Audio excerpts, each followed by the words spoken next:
accent isn't some Oscar-winning dichotomy performance, right?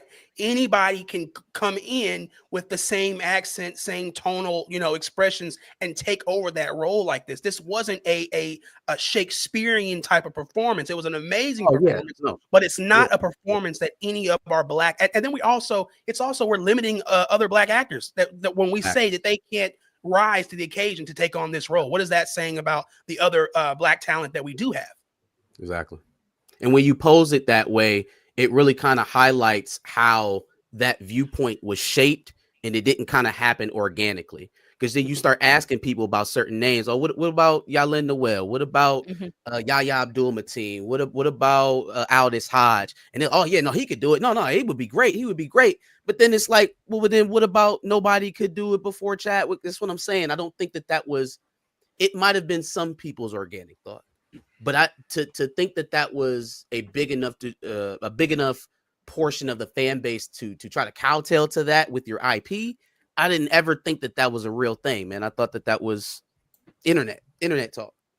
We was conditioned to think that way. Nice. I was saying we was conditioned to think that way. You know what I'm saying? There can be only one. Before you got on, Blue, they set the entire premise when they got on and said Chadwick Boseman's version of Black Panther transcends all iterations of media, right? Which doesn't make a whole lot of sense. It's a very loaded compliment when you think about that's the first live action iteration. So it's a backhanded compliment. It's underhanded. It's backhanded, yeah. But when they said that, they set you on this emotional course, like, man, that guy untouchable. That guy, that role can't be redone. Get in the mind frame of that now. But we'll do Black Panther through blah blah blah blah blah blah. Right? So if that's the way that the $1 billion corporation is driving you, most people hear that and they follow it. Right. Yeah. No, I think I did hear you say that they just paired it. If Marvel would have came out and said, "Hey, we're recasting," people were like, "Oh, okay, well, who?" If they would have said, "And we got these people in mind," they would have just started looking at those people and saying, "Okay, I like that person or I like that person." As soon as Marvel came out and said, "I don't know, I don't think we should recast. I think we should honor Chadwick." Then people's like, "You know what? That's a good idea. I think we should honor Chadwick. That's right. Let's tear down everything he built and throw that shit in the fucking trash and keep moving forward." Like that's exactly what, and let's honor him that way. Let's honor him by tearing down everything that he built, that he died for. Let's honor him that way. Yeah, like what the fuck? That's and like we were saying, like you were saying, most of the people that probably who had that mindset were the general audience. For instance, the people who saw a lot of people who went to go see the first Black Panther movie had not seen one MCU movie before that.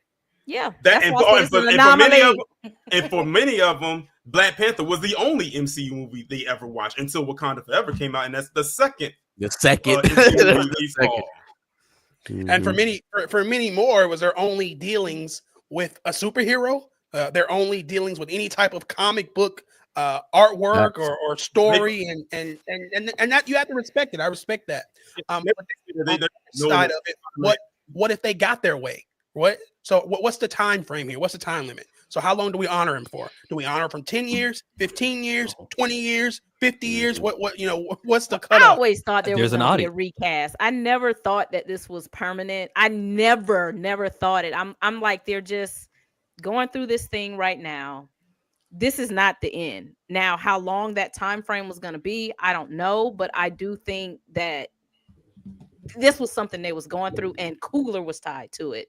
Now, when Coogler finishes his third film, and I think we are jumping too far ahead to kind of even see the weeds, because we got to see what's going to happen in Doomsday. But I always thought there would eventually either be a recasting or a variant of some sort, because we were in the multiversal saga. I always thought that was going to happen. And to the general audience, that doesn't mean they never saw any other comic book show or anything growing up, like Spider-Man. I mean, they know who Spider-Man is. They know who the X-Men are and stuff like that. But then when they saw Black Panther, they was like, "Oh snap, we got a black superhero. He's the king of a nation that's secluded from the world and the wealthiest, and he's smart, and he's royalty and all this and the third. Let me go and look into this." And then the time that it came out. The time that it came out, right, where tension was at an all-time high, police brutality, Black Lives Matter. I mean, it couldn't have come out at a more perfect time to gross $1 billion. And think about it, when the character got created itself, looking at the time period that it came out. Yep. maybe if another studio brought the rights to use the character, it would be better without holdups. We know that's not how happening. that work, Ronald. That ain't how that work, my boy. Definitely, that's definitely. We can't even entertain that. We can't even entertain that comment. Buying the rights. We've got to use common sense here. Yeah. Back him up. You talking about buying the rights like this just on sale or some shit. That's Wrong cat, dog. Wrong cat. So crazy.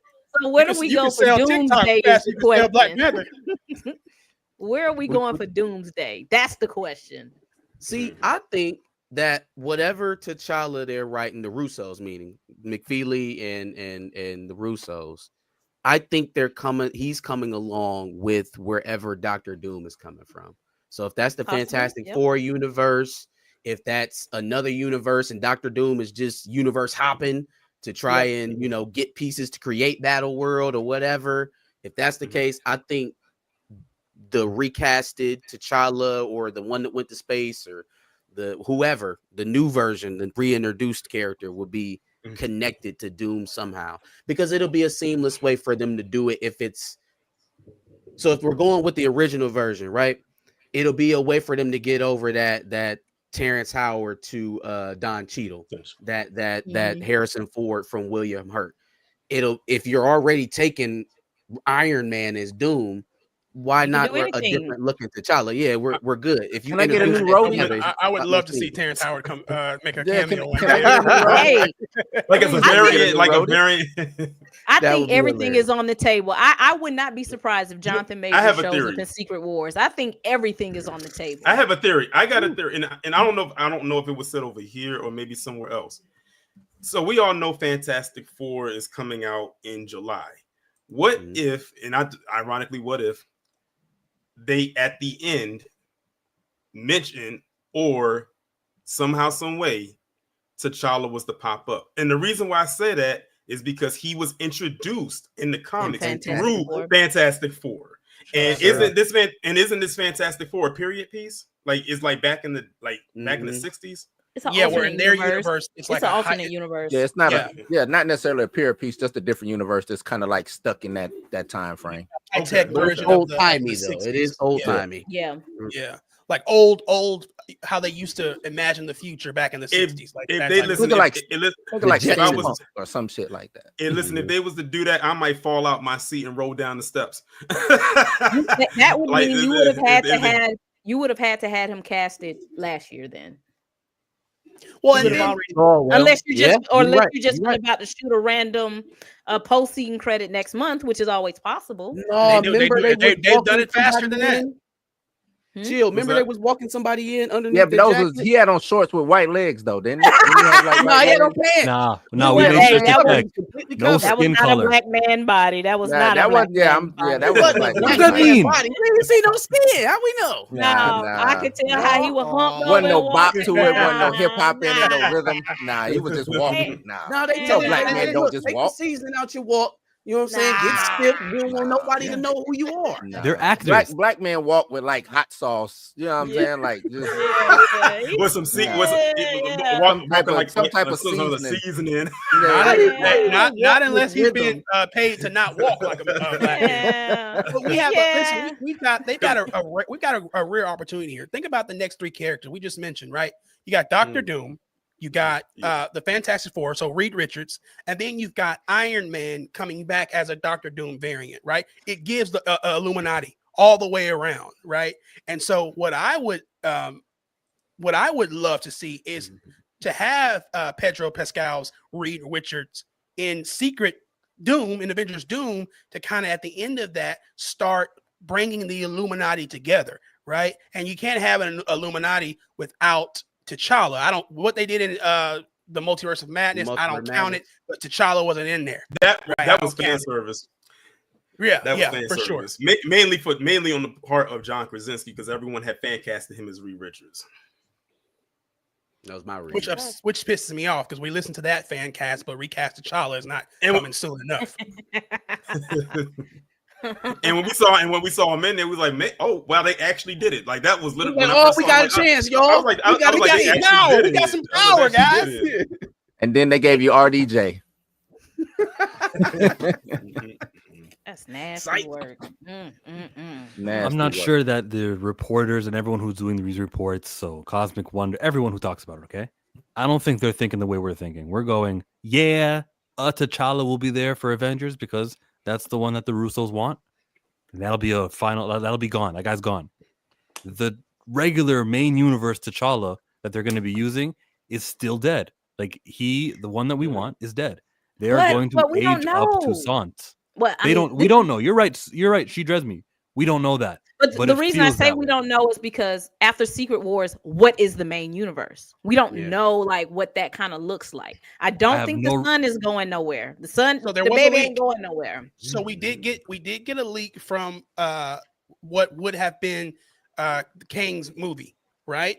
And how they have since retconned it, obviously, but the ending and the script and what they were going to do is after Battle World, there was going to be one universe now. So we're ending the multiverse where all of the multiverses are kind of coming in to one main MCU. That would also be replacing. That's how you replace actors like Steve Rogers. So we would get a new main MCU Captain America, a new main MCU Iron Man, and so I think I don't think that's changed. I think I think at the end of it, at the end of all this, that we are going to get the original Avengers again. We are going to get a new T'Challa. We're all going to get. That's how you bring in the X-Men. That's another way they're going to incorporate the X-Men. It's all one main universe. Fantastic Four, X-Men, mutants, blah blah blah, all of that. And so I think we'll still go that route. I think they do that, and they keep Toussaint. No, but Tyler, they're going to do. Is not him. That doesn't make any sense. If the problem is, look, if the issue is the director Ryan Coogler can't separate T'Challa from Chadwick Boseman, then Toussaint is your T'Challa. How did all of the storylines you're giving me? Create a brand new universe, right? The kid's here. How did he get here? Is somebody else's father? You can't kill the kid. He came from Haiti, man. I thought we established this. Kill the kid, y'all. Hear me out. How did he get here? You can kill him. He came from Haiti, man. Junior. And T'Challa Jr. exists in other universes. Haiti is forever. Haiti is forever.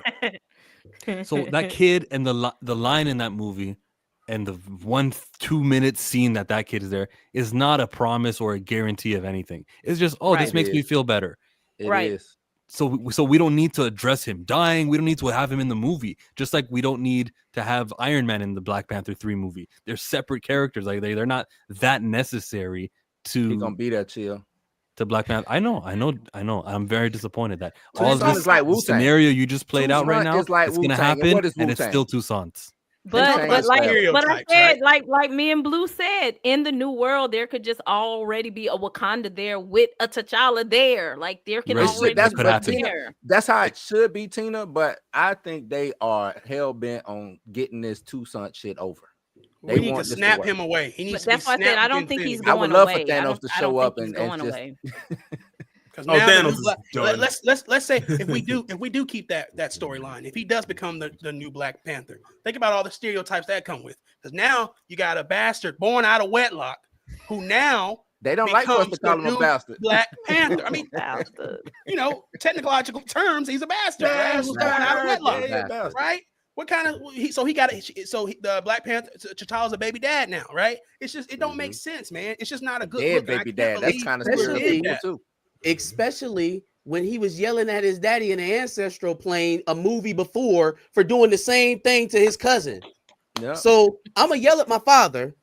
All of you are wrong. You are wrong, right? Just why didn't you bring the boy home? Right. On my deathbed, I can repeat the mistakes of my father with my own seed. What are we writing? What are we doing? Sounds like a black man over there in Haiti, huh?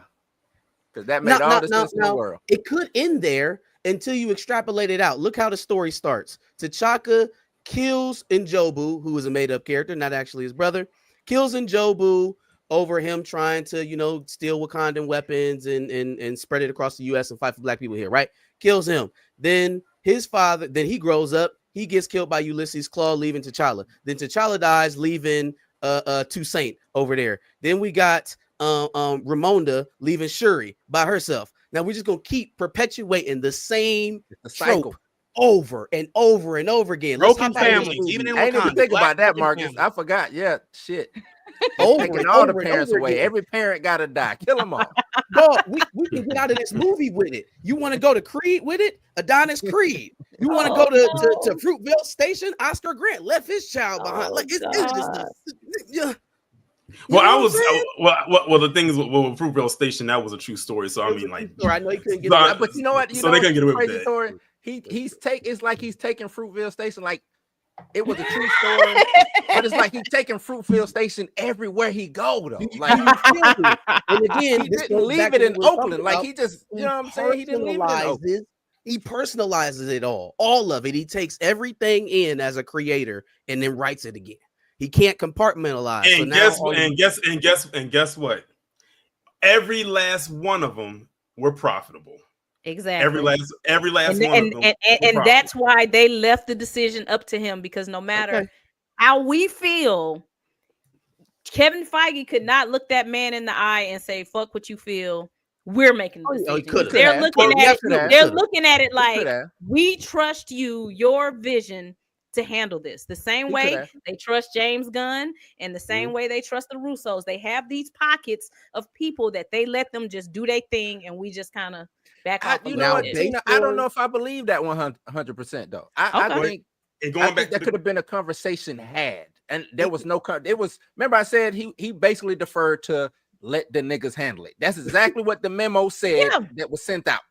But I don't blame him. Right? I would have did the same thing. Nah.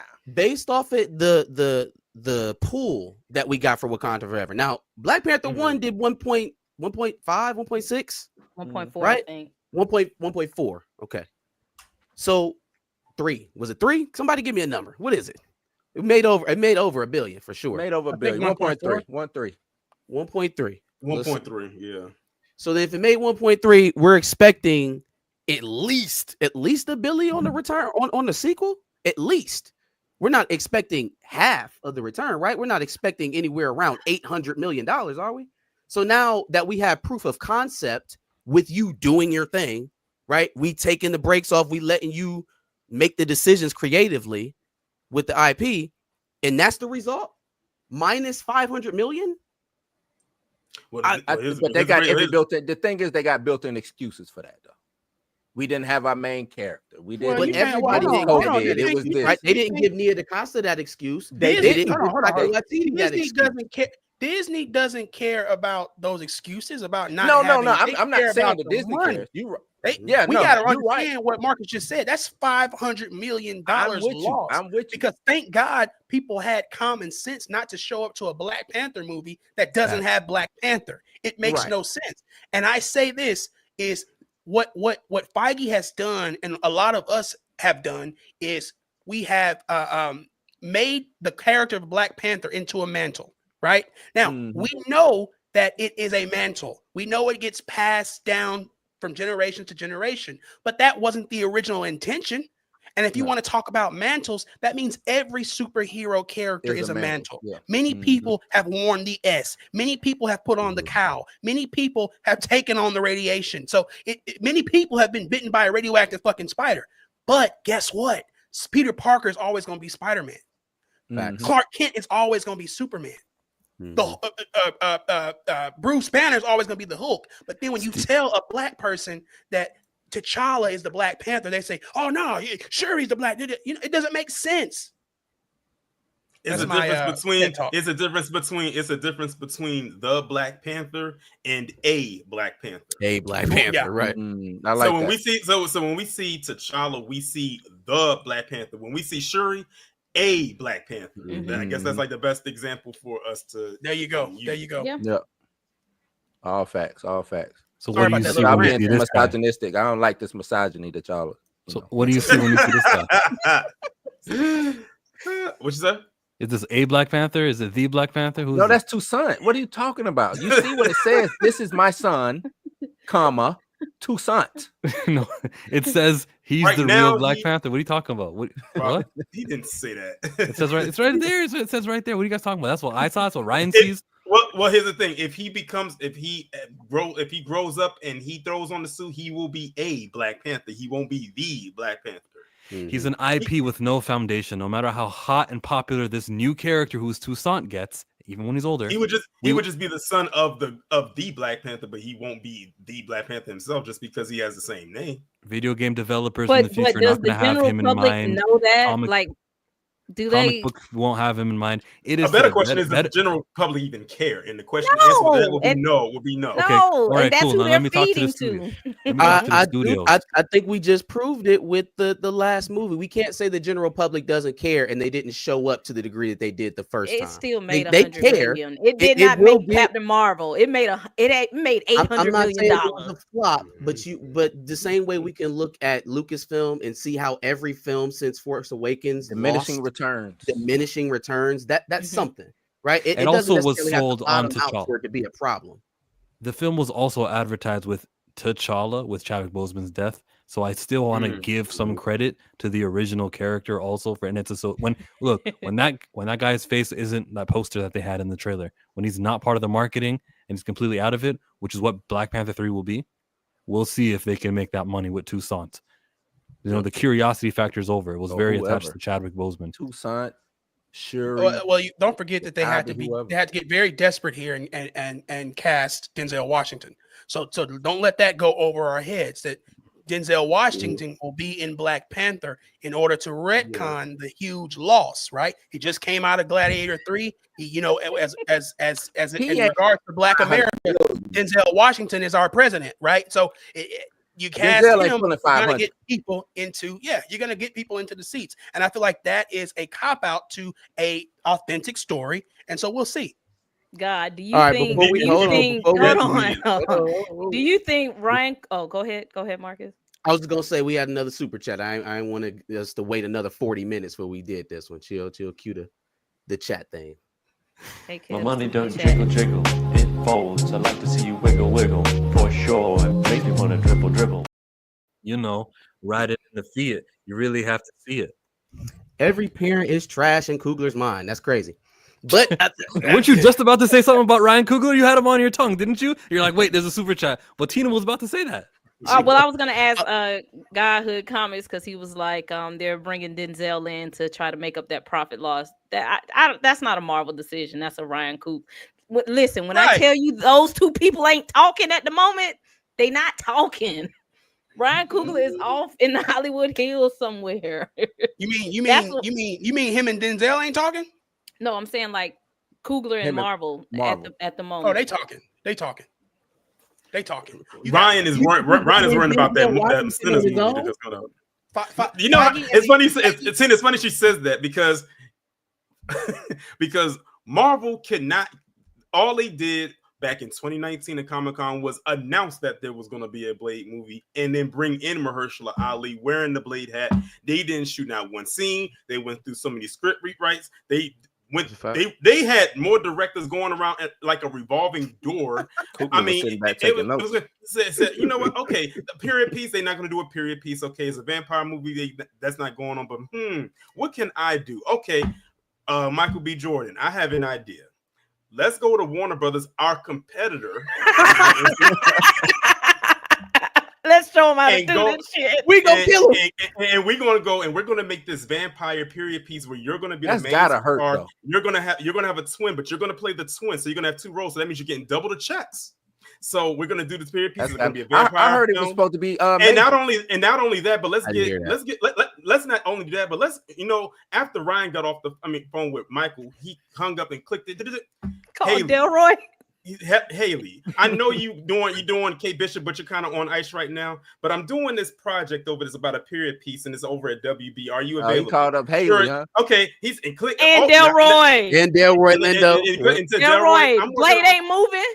And not only that, Delroy the one who gave him the script for them Sinners. And after that, the original Blade, I got it. And after he got off the phone with Delroy Lindo, he picked the phone again and called the actress that played in Loki. B15. Woomy Loki ain't working. Come on over here. We about to work on it. This guy then snatched up. Don't forget about Haley Steinfeld. He took Hawkeye's protege. And put them in this one movie. Oh yeah. And put them in this one movie that they got shot, written, directed, all within a year. And it's coming 6 months. It was written, sold, produced, filmed by July. It was over. It was wrapped. And now, and they already dropped the next trailer, which looks phenomenal. I'm ready to watch, and it comes out in April. Yep. And they said, take that, Marvel. And he said, like, I'm gonna tell y'all how I'm gonna tell you how a vampire film is supposed to be done. Oof. I think that's where he excels. I think he excels in original content, right? I hope that Black Panther, that this third Black Panther is his last dealings with the IP, and I hope he never gets to get his hands on Black Panther again. I'm sorry, that's just my opinion.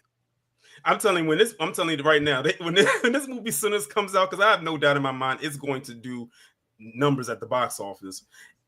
Marvel going to be over there like, damn, do I pick up this phone and call this man? Let me ask you something. What do I do? They're going to let Blade go. They're going to let it go. Let me ask you something, Tori. Do you think he outperforms Jordan Peele? Do you think he outperforms Jordan Peele's highest watermark in that type of genre? This be his first time doing a movie like this? This will be his first time doing like a horror. You know what? I'm gonna tell you why he won't. Because Jordan Peele, when he did Get Out, that was a very small budget. I think Jordan Peele only spent like $15 million to make Get Out, and it made $100 million in its opening weekend. Maybe over time. It made. I think when it was over. I think when it was out of the box office, it made about $300 million. It was $225. Sinners has $90 million of a budget. So, how much are they going to make after $90 million of a budget? So that's why I say that. And then on top of that, when he did Get Out, they shot that movie in like 3 weeks. It was like a 3-week shoot, and they made all that money back. And then look at all the accolades that came behind it. They had Jordan Peele coming out to universities and colleges to speak at classes about this. He won an Oscar behind this. So, and then he followed up with Us, which did numbers. And even though some people didn't like Nope still did. And here's the thing about Jordan Peele. Every movie that he's come out with have all made over $100 million. Right. Every one made over domestically. I think that's more important to mention. Domestically, it made over $100 million. Well, that's where his audience is. His audience is here. But I think Sinners can do that though. I think he's about to come out with a new movie with Marlon Wayans. I think that's his next project. It's called him. How much money will this $90 million? That's what I was trying to get to, because I don't think how much it's going to make. 175. Well, here's the thing. The movie was supposed to come out on March 7th, but they pushed it back to April 18th. Now, this is the part that I'm a bit worried about, because this movie comes out on April 18th, which means it's going to have room for about 2 weeks, because after that, Thunderbolts comes out. So it needs to make its money before that movie comes out. I don't think they were. I think it's two different audiences. I think it's two different audiences. I think it's horror and then there's comedy. And I think you can siphon off of both. I think both, you know what I'm saying? It's two reasons to go to the theaters now. And I would say the cast is going to be there, because you got to think. That's why I said Ryan was smart to call up Michael B. Jordan, Haley Steinfeld, and the actress that plays B-15, because now you have MCU actors in this movie, and you got a director that did 2 MCU projects directing this movie and writing this movie, and then he was a part of the first 2 Creed movies. Like, that's a recipe for success right there. But that's why I think it at least equal what your boy has done due to the star factor. He's like Haley Steinfeld. You got Michael B. Jordan times 2. Delroy Lindo. Y'all think it's gonna be doing a lot better than I do. So I'm trying to give somebody. I'm going 150 to 175. I'm doing that's 150. About where I'm at with it. I don't think it's getting to Jordan Peele. First of all, I think there's a ceiling for horror, number one, and then you add to the fact that it's a Black director as well. That kind of adjusts the ceiling as well. If we thinking that Jordan Peele's top performance in this genre was around 225 million, I'm thinking about $175 for 150, 175. For Kugler. So I'll anybody want to bet? I'll put $1 up. So it's not I overinflated the budget. It was $4.5 million that he spent on Get Out and made over 250 million by the time it was done. Yes. How much did Us make? How much did Us make? 250. I think Us did 250. Yeah, I'm looking at it now. Yeah. Wow. Us was a culture. I don't think he's coming for Jordan Peele. I don't think. How much did Nope do? Let me ask you Nope this: did 100 million. Do you think there will be people who are turned off by Wakanda Forever who still hold him in some kind of contempt that will maybe miss not this enough, movie? not enough to sniff the box office. No, what I put I'm on not Chill's saying post. What I put on Chill's post. What's gonna turn people away from this is it's horror. So. And it's niche, it's black people, so and it's racism, so white people aren't gonna go see it. Nah, and they black gonna go people, watch that shit. White people love racism. What are you talking about? We'll come back to this. Watch, we'll come back to this. But and you know what? Blue has a point though, Tina, because I remember when Birth of a Nation. I'm not talking about that old one. I'm talking about Nate Parker. There, shockingly, when I went to go see white that folks, movie, was there were all up actually in there. older white. They folks thought it was the other Birth of a Nation. they thought it was the other one. That's why they wasn't there to support Nate. They thought it was the other one. They thought it was the original Birth of a Nation. And the crazy part, Tina, it's like that ain't the plan. What are we watching? Listen, when I was watching Birth of a Nation and I was in the theater because I could see them, I remember they was on the bottom. They was on the bottom row on the end seat. It was an older white couple. Made 16. When the part came up with the revolt, I kept my eyes squared on them and the screen just to see if they was maneuvering in their seat, got a little uncomfortable, or they was going to get up and walk out. But no, they stayed the whole time.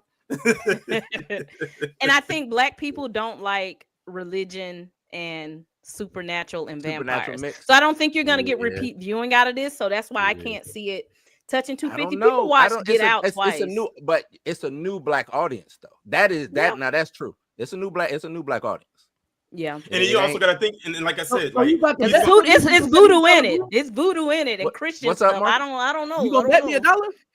$1? I bet you. I throw $1 on that. Because they've already because like everywhere that I've seen where people were talking about their anticipated movies of 2025, this movie came up a lot. Like a lot of people were really anticipating this movie. And I hated the marketing, but I think the marketing is working because I ain't know what the fuck sent us. I'm like, what is going on? I still don't know what's going on. But I think it's working. Ryan Coogler and Michael B. Jordan. It's just them two. Those two. It's almost like Brian Coogler and Michael B. Jordan have become like the black version of Ben Affleck and Matt Damon. You know how back in the day they was always doing projects together. They still do. They still doing it. And they're still doing it. What is Blue in markets? What are you betting exactly? That it makes how much? What did you say? Gonna make you say 150 or 175? I said 150. 150. I'm rolling. I think it crosses. I think it gets to 200. I think it for a movie like that with a majority black cast, that's actually pretty good. So what's the bet? If it grosses 175, it's in between both of your numbers. Is it overseas markets? We're getting overseas markets. We know. I imagine, it's Warner Brothers. It's going overseas. Yeah, I think it could get to 200. And then on top of that, they got premium screenings with IMAX. Yeah. So that also adds in because them IMAX tickets are not cheap. That's the reason why I asked y'all if you think he was going to outperform Jordan Peele, because we know what the watermark is, who's maxing out right there. If he's not going to outperform, I think it'll outperform Nope. I think it'll outperform Nope. Yeah, I don't think it'll outperform Get Out or Us. I do. I think it can get to 250 million. It could do that. So that's $1, $2, $3, $4, $5. Look, they should have released it in October. It should have been dropped in Halloween. Yeah, I do think I'm with you, Tina. I think it would have made a killer. Feels like a summertime movie. October, November. That's the time frame to do something like that. That too. Especially black horror. You get black folks on Halloween, you good. Yeah, they gonna go. We going. Yeah, we ain't got nothing to do this weekend. Let's go check out the scary movie. Isn't Michael B also producing? He's got so much invested. He's not just an actor who's going to do the media rounds because he's supposed to. Yeah. This guy wants this movie to succeed, so he will hit up all of the places. He's part of the production team. I'm sure he will. He's going to make like someone said, he's getting paid double, but I'm sure he is also making money off the movie as producer or on the back end. Yeah. If he's smart, he's going to sit down with L'Oreal. He'll do an interview with her, and they'll talk about what happened in school when he used to bring his picture and put it on his locker. He's never talking to that girl again. We got another super chat. I think Michael. Then step this way, step that way. Then step this way, step that way. Are you my friend? And are we locked in? Brian Coogler Deadpool was hopping in different universes to find a certain Wolverine and his cameo of Henry Cavill, and it came to the same. Oh, it can be the same for T'Challa. Of course, variants. Yep. Appreciate it, King of Dreams.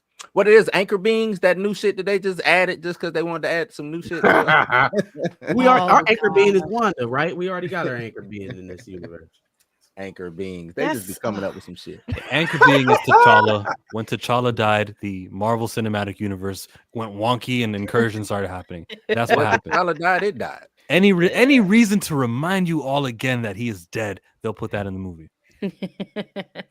Hopefully they figure it out, man. I don't know. We'll see. All I'm gonna say is this: I'm glad I'm not the one that got to be in that boardroom when they make these decisions, because I can only imagine the amount of mudslinging that goes on in those. I said they might have to put up soundproof barriers just so people don't hear them cussing each other out all throughout the floor, like wherever they be having these meetings at, because I know they probably cussing like pirates in there. I think when you get to Ryan Coogler's level, though, he pretty much can do what he wants to do. I think people, at that point, studios and producers are just cutting the check and putting parameters and not to get the hell out the way. They just throwing money his way at this point. They like whatever. And I think even I think even Feige does that with the Russos. When the Russos come in, Feige cuts the check and gets out the way. Right? Yeah. I don't think Coogler. I think he's past those type of arguments. Yeah, I could see that, but I think somebody need to step in on something. I need Feige to do his job. I need Feige to do his job. Who's the adult in the room, man? Yeah, I need Feige to do his job. Even if I give you the reins, you know what I'm saying? It used to be the whole thing is, hey, Feige says you can do anything within this box. Now they be like, what box? Right. You know what I'm saying? They just be all over the place, coloring outside the lines and shit. Like, I need somebody to step in and be like, nah, man, we're not doing it this way. It's got to be like this. Like, they really need a bullpen. They really, really, really need at least a chat. Who in the chat? You know what I'm saying? I wish Feige would have said when he was like, okay, so what are we gonna do? And Coogler said we're gonna kill T'Challa. I just wish Feige would have said, you sure? Yeah, we're gonna kill at least that, right? At least are you sure? Like, yeah, that's all you had to do. Like, you sure?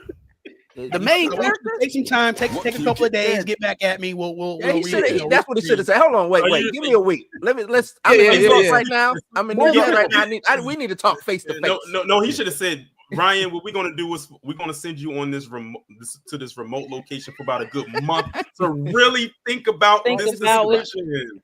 Like unwind a little bit, kick your feet up. He should have changed the subject. Come back in a month. What did the script look like? That's what he should have just changed the subject to something totally. You know what I'm saying? Then he comes back after vacation. You know what? I appreciate that, but yeah, we're gonna kill him. Like I thought about. I don't know why. And if I was Kevin Feige, I would have been like, "Well, give me my money back. I need my reimbursement. I sent you on vacation to think straight, and you still ain't thinking right. What's going on here?" With the right answer. Let's keep listening to the report from Cosmic Wonder. I forgot that this video was even in the background because we went on talking for an hour and a half. We've heard it sounds like he is going to be playing the villain. And whether the new T'Challa / Black Panther is a variant or T'Challa's son, T'Challa II, either way, it's going to be really cool. Do you see how they get to flip? I'm telling you, this is going to be for the next 2 or 3 years. Stuff is going to get flip-flopped and mixed up. Whoever called Toussaint T'Challa the second? Not I. No one. T'Challa the second. You're with me. They don't even do that in that culture, though. They don't do juniors a second, so that's what's weird. All right. What they don't do is bastard kids from Haiti. That's what they don't do. Yeah, they don't Anyways, do we just need to clarify and establish that. My bad. Go ahead, Tyler. Recasting. If they go with T'Challa's son, that's not recasting T'Challa. It's not recasting. Right? That's another character. That's not recasting. Mm-hmm. And people like me, and I imagine you all would agree, who are on the recast T'Challa train, that's not recasting T'Challa, because a man's son isn't him. So that's just bullshit to me as well. No, Bronny proved that night after night. Leave the babies alone. My bad. T'Challa's son, T'Challa II. Either way, it's going to be really cool to see Denzel Washington go up against the Black Panther. Ryan Coogler, of course, is coming to direct, and according to a recent report from the Scooper My Time to Shine Hello, Achebe will be one of the antagonists of the film. Achebe typically tries to destabilize Wakanda's leadership, which would be the Black Panther. He's a very chaotic villain who uses psychological warfare as his weapon. And what's really interesting is that he has a history with Mephisto. In fact, that's kind of where his story begins. In Africa, on his farm, rebel guerrillas from the neighboring country of Ujanka were forced over to the farm. Achebe helped nurse the fighters back to health, but his wife ended up falling in love with the rebels' leader. They took his wife and stabbed him 32 times and left him for dead, and also destroyed the farm. He was driven insane with hatred, so he made a deal with the devil, trading his soul to save his life. Now, we've heard Mephisto is showing up soon, supposedly in the Ironheart series, and the Hood, who is going to be the villain of the Ironheart series, is rumored to be making an appearance in the Thunderbolts, and the Hood is supposedly going to get his powers from Mephisto himself. And we do know that Marvel Studios is going to dive further into the supernatural part of the MCU. I know things have been on hold with Blade and the Midnight Suns, but ultimately they are going to get there. And Mephisto really would make a crazy good villain, and it sounds like we could see him show up in Ironheart, the Thunderbolts, and now possibly Black Panther 3. So although it is not confirmed, Denzel Washington could be playing Achebe in the MCU in Black Panther 3. Now, like I mentioned, we do have a interesting rumor for the X-Men, and that's it. Achebe. Denzel Washington. Tired of the Mephisto rumors. We've been dealing with Mephisto rumors for 8 years, 10 years now. We're going to get him before we get to T'Challa. Yeah, we about to get Mephisto before we get to T'Challa back. So I got that. What do you think is going to come first, T'Challa or Blade? Achebe. That's not a choice, Blue. Neither one of them is going to. I don't think either. I don't think either of these will come. I think that Mahershala will leave, and then they'll say, "We'll just put Blade in a team." Mahershala is out there fighting the dinosaurs. He's not leaving. He's not going to leave. He's not going to leave. Well, they'll force him.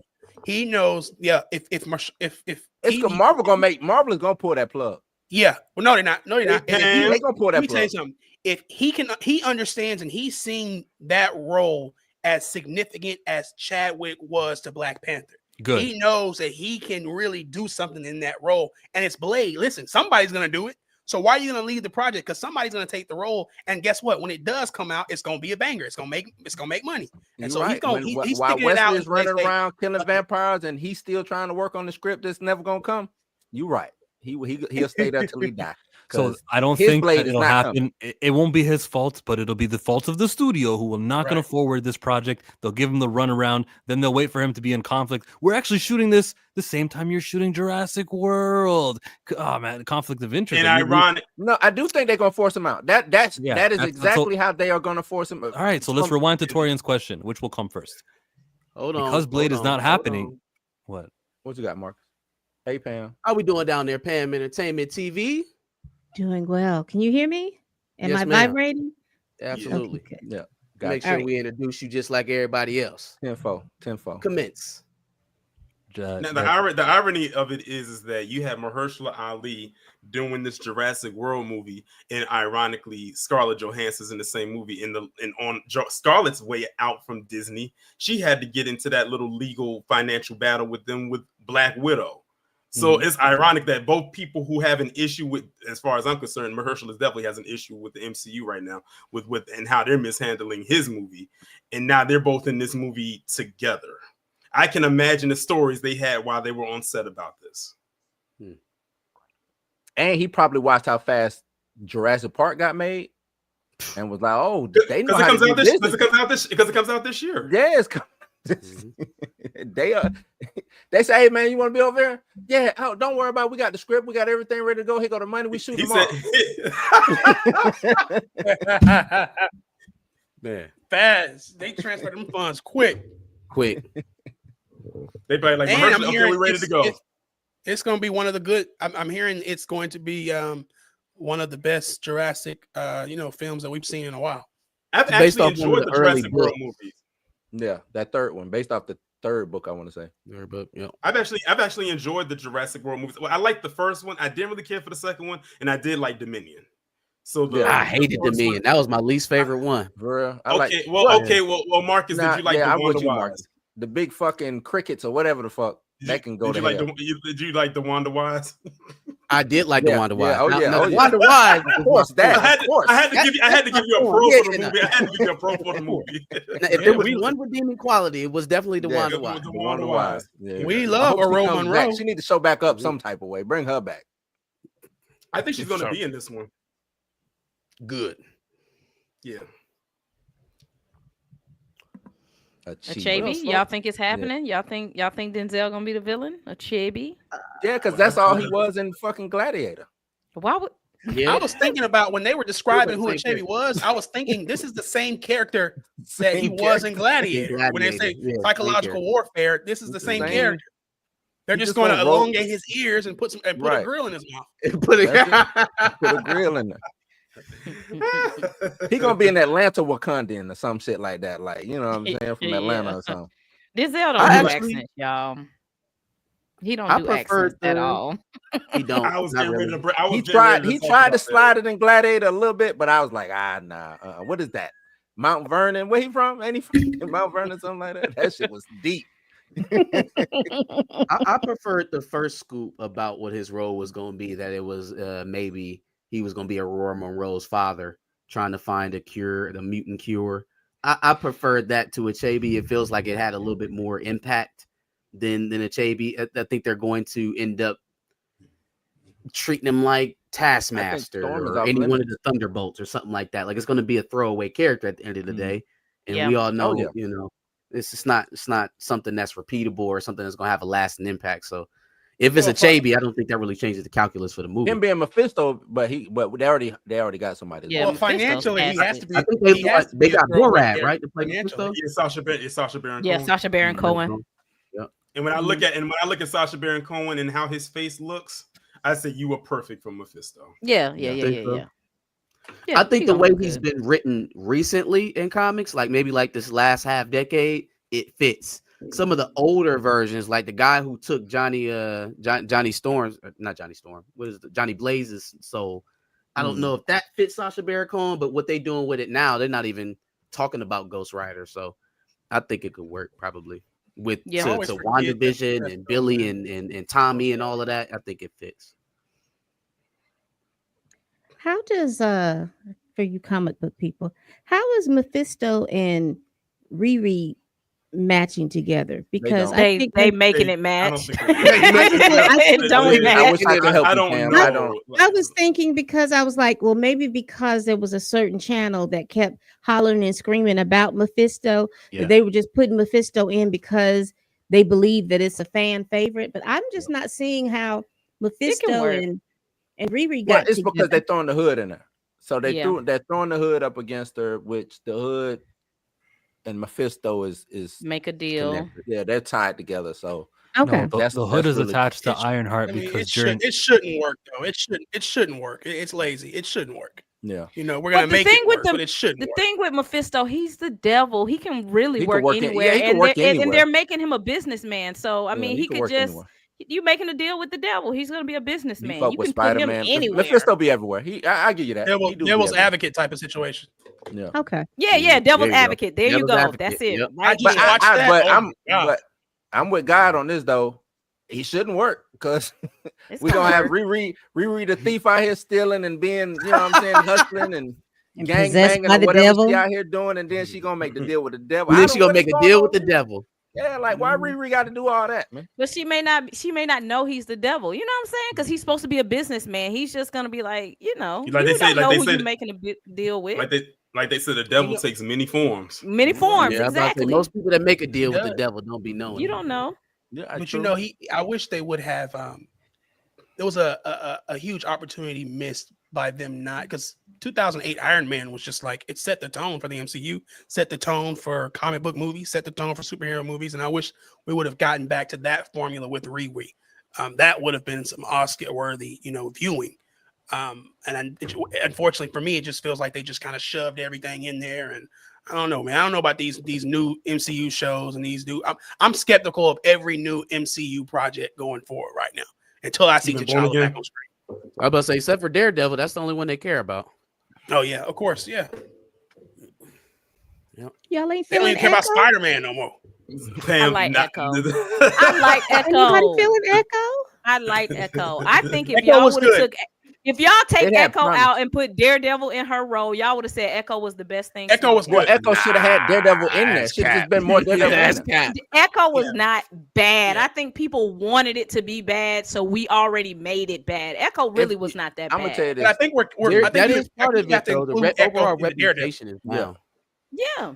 It's just like people wanted Deadpool to be good, but it was trash. Deadpool was trash. They should have kept Echo comic accurate. If they would have kept, if they would have did the story from her first run, her first time showing up, would have been a real. Do you think? I got a question. Do you think Echo will pop up in Daredevil? Nah. My good sis is pregnant.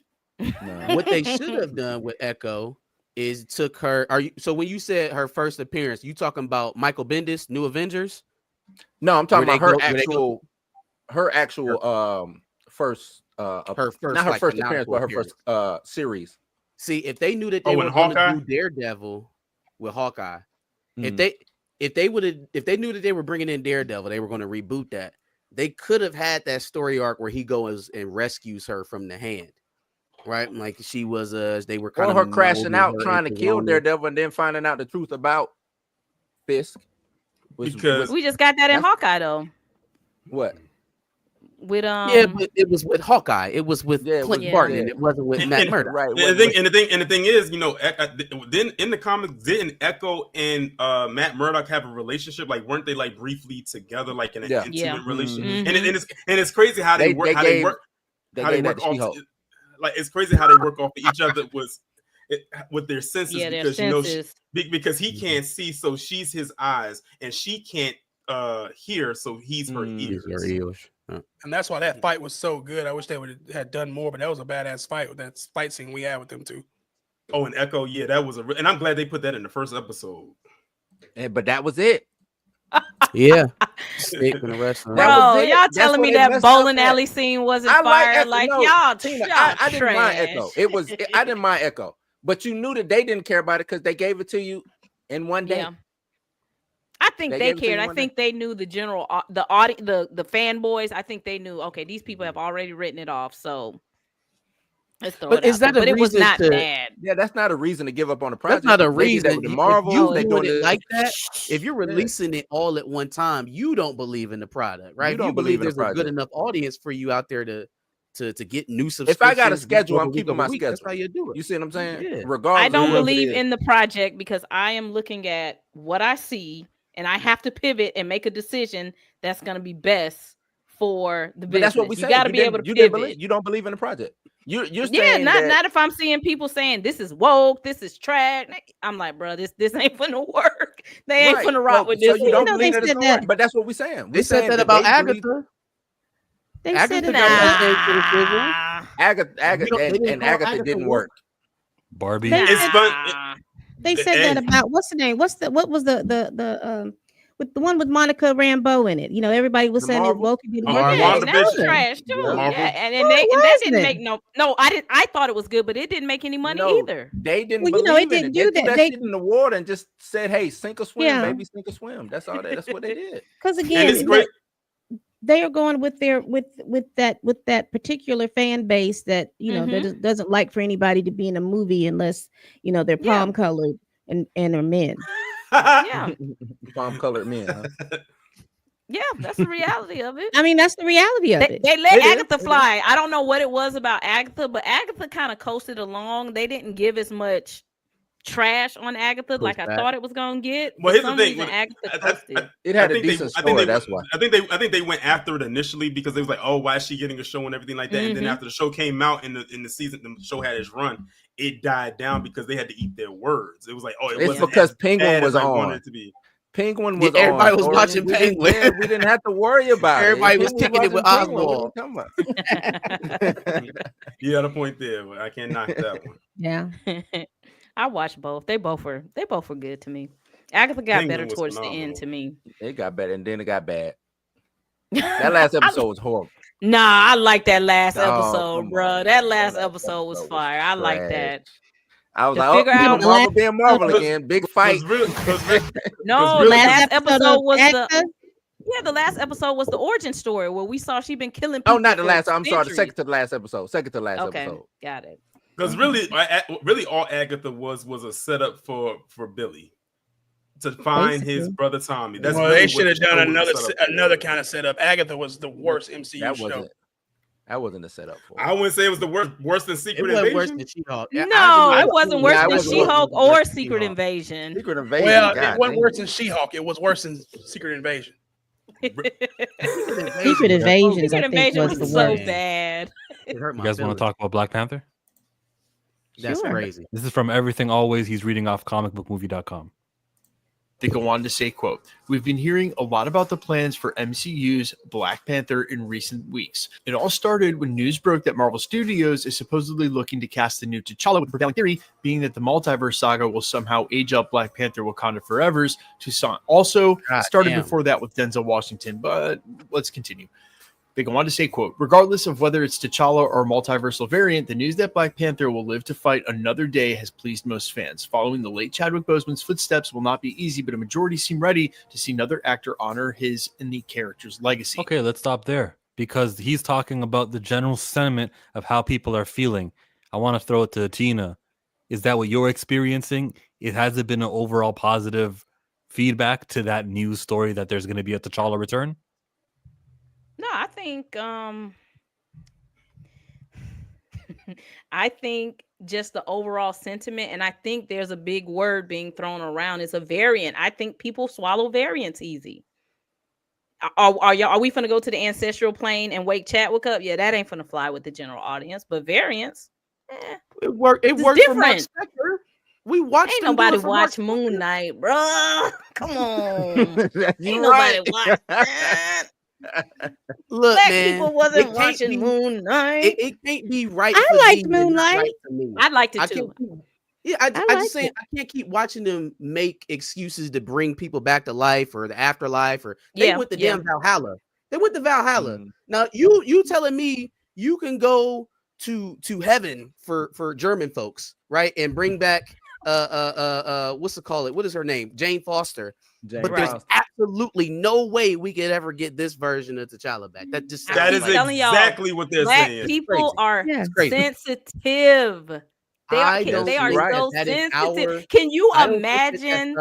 He is right, bro. Can you imagine if they make in Doomsday, they go and pull a Chadwick from the ancestral plane, but it's not oh my God, bro. What genre are we in? Are we talking about romantic comedies?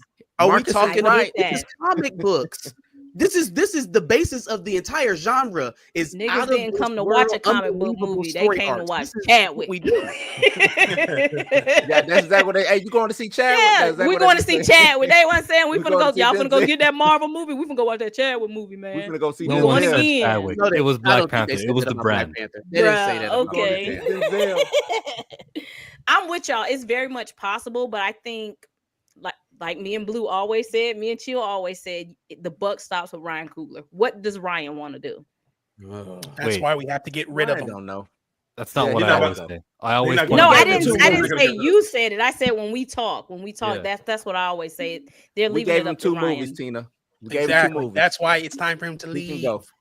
And also his job. Time for him to go. My question is this: we have other Black directors that are good. Hello, everybody. Yeah. Antoine, my question is this.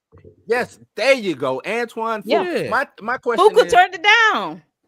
Well, he need to turn it up because I'm saying like when they were originally like going through it, it was him and what's the girl? Ava DuVernay. Well, tell Fuqua that Denzel is gonna be in it. Tell Fuqua that Denzel is gonna be in it. Denzel, that's his name. Yeah, because they got that relationship. Right now, Antoine Fuqua is busy doing them reshoots for that Michael biopic. He said, "This is my Oscar moment right here. I gotta make sure that this is right." The whole third act though is wild. But Sinners is probably going to do so well that Ryan Coogler can afford to leave. I don't need you guys. Yeah, he can afford to leave. But guess what Kevin Feige going to do? The same thing they just did to the Russos. We need you. I need Warner Brothers to throw him that bag and say, "Hey, look, we need centers too." He got that bag. That's in his contract. I'm sure he got it. That's in his contract. That's lined up. He. So does anyone else that. here think about the feedback? Do they think that it's been negative? Because I think most of us are going to say it's been positive. Now, Tina adds that's because people think it's a variant, and that's why. But like, and whether it's a variant or anything, has anyone been hearing negativity since the recast T'Challa report from Jeff Snyder? Not much. No. I think at this point now people are the people who already wanted the recast. They're already going to be on board, and then the people who were like against it have now turned over a new leaf because it's I think that go back to what Marcus say though, Torian. If Marvel would have came out and said we are recasting, not right now, but later, everybody would, oh, okay, that's cool. Yeah, they just gonna follow. Anytime a studio come out and make a decision, it's gonna be some bitching and moaning, 5% maybe, but the people they acted like we was dumb or stupid or just that's what I didn't like. You know what I'm saying? Like they made it feel like we was any other class of comic book fans. Like we wouldn't digest it like Superman fans, like Batman fans, like Spider-Man fans. We wouldn't accept someone else in that role the way that other comic book fans would. And this is exactly why. This is exactly why Paramount was winning, because back in 2019 and like March of 2019, when they decided they was going to release that teaser for the first Sonic movie, and we got that rat and rodent looking thing, and the fans made enough noise and said, "This ain't it," and they said, "Okay, we will push back our release date." Because the release date for that was supposed to be November of 2019, but they pushed it back to February of 2020, and it blew up. And they said, okay, when they released that next trailer, they said, that's Sonic. And I think that's what did it. That's what made people go and watch that movie. 3 movies later, Sonic is now $1 billion franchise, and they're working on their 4th movie to come out in 2027. Well, I would say just for me being that casual watcher of these things, seeing Shuri in that suit that was too big for her, trying to be a Black Panther. Bloomers. Yeah, that did it for me. Even though everybody was hollering and screaming about, oh, well, Shuri can take the mantle. She can take the mantle. Baby, she couldn't fit the suit. She didn't even look real. I mean, Letitia Wright is during the recording of Wakanda Forever. Like she snapped her collarbone. They said she almost died. Right. While filming the project. She's a frail girl like that, and that's what. Now I heard that she had a motorcycle accident. An accident. Remember they shot the motorcycle scene on that bridge? Motorcycle scene. Yeah, she got hurt. So the reports from that went completely under the rug. They reportedly taped her hands to the damn motorcycle when she fell off of that thing. That's why she broke her collarbone. Her hands were taped to the damn motorcycle for some reason. So they can, so they can, because she probably couldn't. She had to, you know what I'm saying? But if you fall, how you gonna brace yourself? How you gonna look, Ryan? Ryan care, huh? Ryan don't care like that. He's trying to make a movie, man. She's a good actor. She's a good actress, but I think I still think to this day that was bad casting. Like she just didn't, especially if even without Chadwick dying, that this woman has to, as Pam had said earlier, on get into this suit. That's what you would cast with, because they cast. We know the MCU. They cast within the next 10 years. Who can play these characters for 10 years? That's how they should be casting, at least. And so that's why I was, even with the heart-shaped herb, I was sitting in the movie theater and I'm looking at her fight. Namor. Sorry, guys. Cool Cam. I'm sitting here looking at her fight Namor, who's established himself as this badass, super powerful villain, and it just don't add up. Blow for blow, it's not adding up.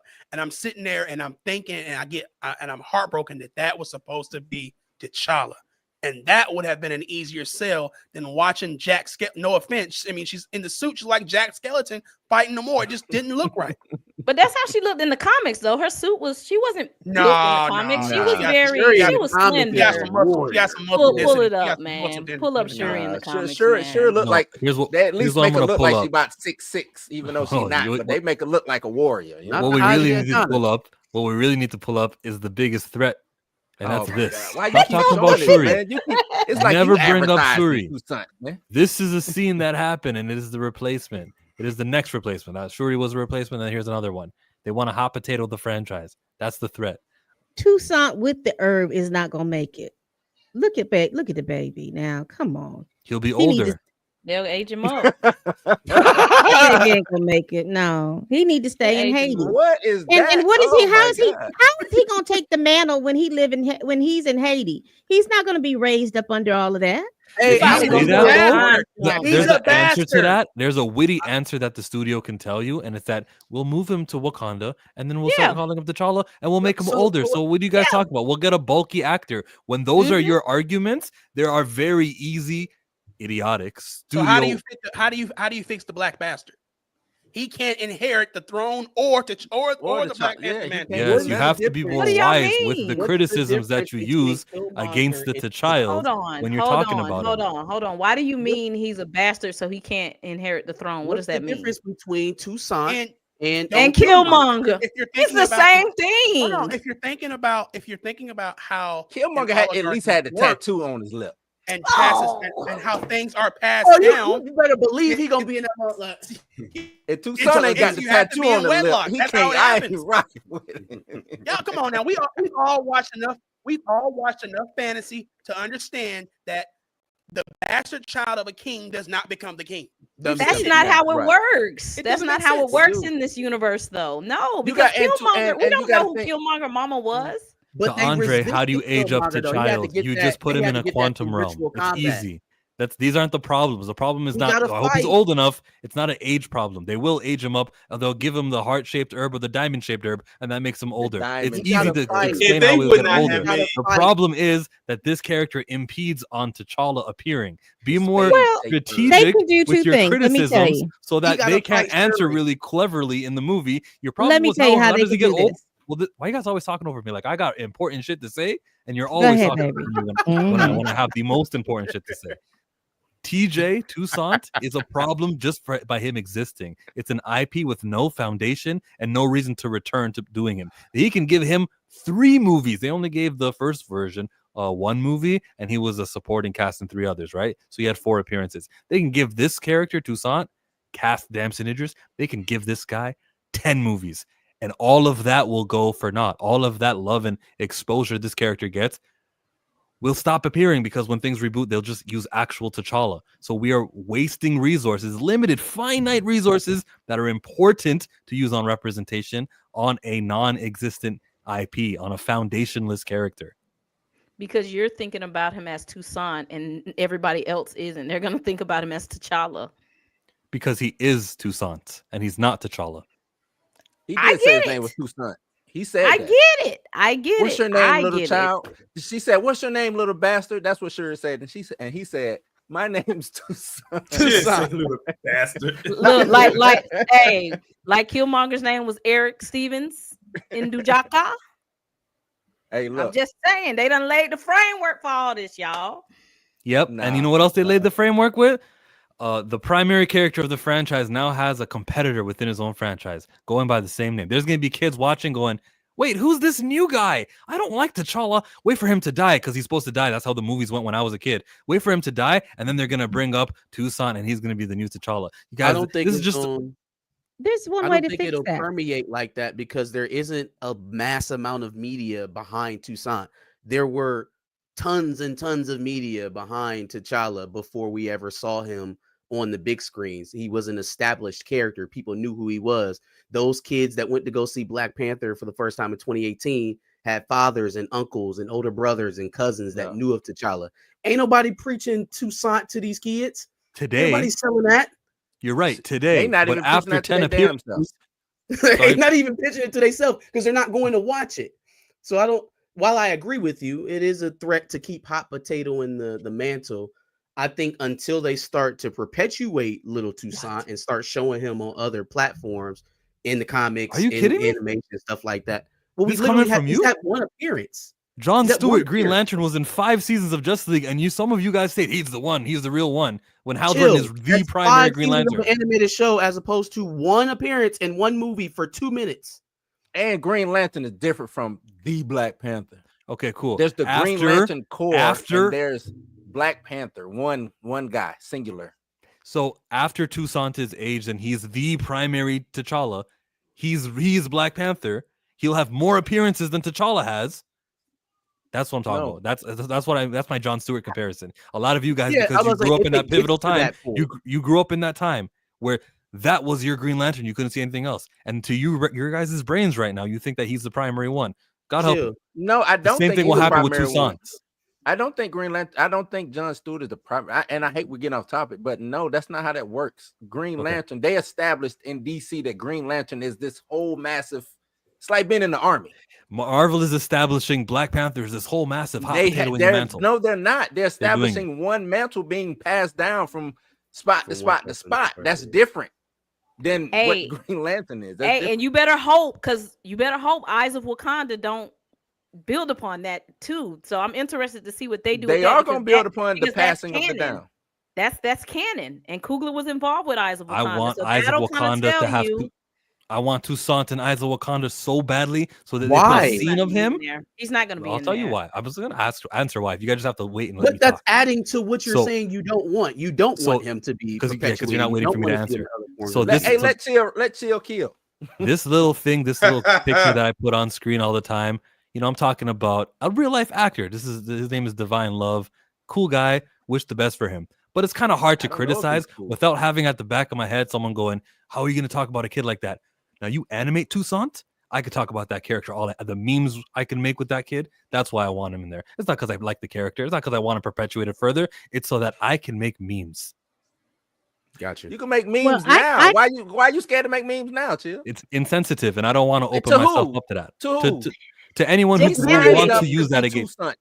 Use his likeness as Toussaint and make the memes. If you want to go in, man. Quit being scared, dog. It makes sense to you, Blue, but I know what's coming. I know what's coming. Scared, man.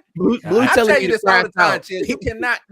If you're gonna crash out, look, take the Bentley, crash that mother all the way, totally. If you're gonna go in, man. You know, they can definitely. No, you're fine. They can definitely figure out how to get. There's an easy way to figure out how to take care of Toussaint. All you need is Namor. Namor needs to find out, because just like he was hot and heavy to kill up Riri, he could be hot to heavy to pull all the water to go over Haiti, and we don't know what happened to Toussaint, and that's why what's the name? Nakia gets all upset because y'all didn't handle Namor like you want to. And then give that story to Ryan. He'll love it. He will love it. It will motivate Nakia. He will hate that so much. Man, he don't kill the kids, Marcus. He don't kill the kid. He killed a parent. So he'll hate that. You're right. He killed a parent. Oh my God. He killed a parent. Y'all want to kill the daddy and the son? The daddy's the son and the mama. No, I'm not saying that the son will die. I'm just saying that the water will go over Haiti and he will fly out and flush out somewhere, and they don't know where he's at. The UN is going to pick him up, and he's going to be adopted by some family in New York. And Nakia gonna think her baby dead, and then she gonna turn into the bad guy like she was in the comics. And then what's gonna happen is that Shuri gotta stop her. Shuri can't stop her. The only thing that's supposed to be able to stop her is Namor. No. Oh, T'Challa. Oh, T'Challa. We don't know if he ain't really dead. He had some mysterious illness. You know how back in the day when people thought people was dead and they weren't, and they was ringing the bell. When JR came back. So when he went up into space, he's in suspended animation, and all they got to do is go up there and give him some of that herb stuff, and then he can come back and he can handle Nakia. How do we handle the face? Do we say he went through some kind of accident?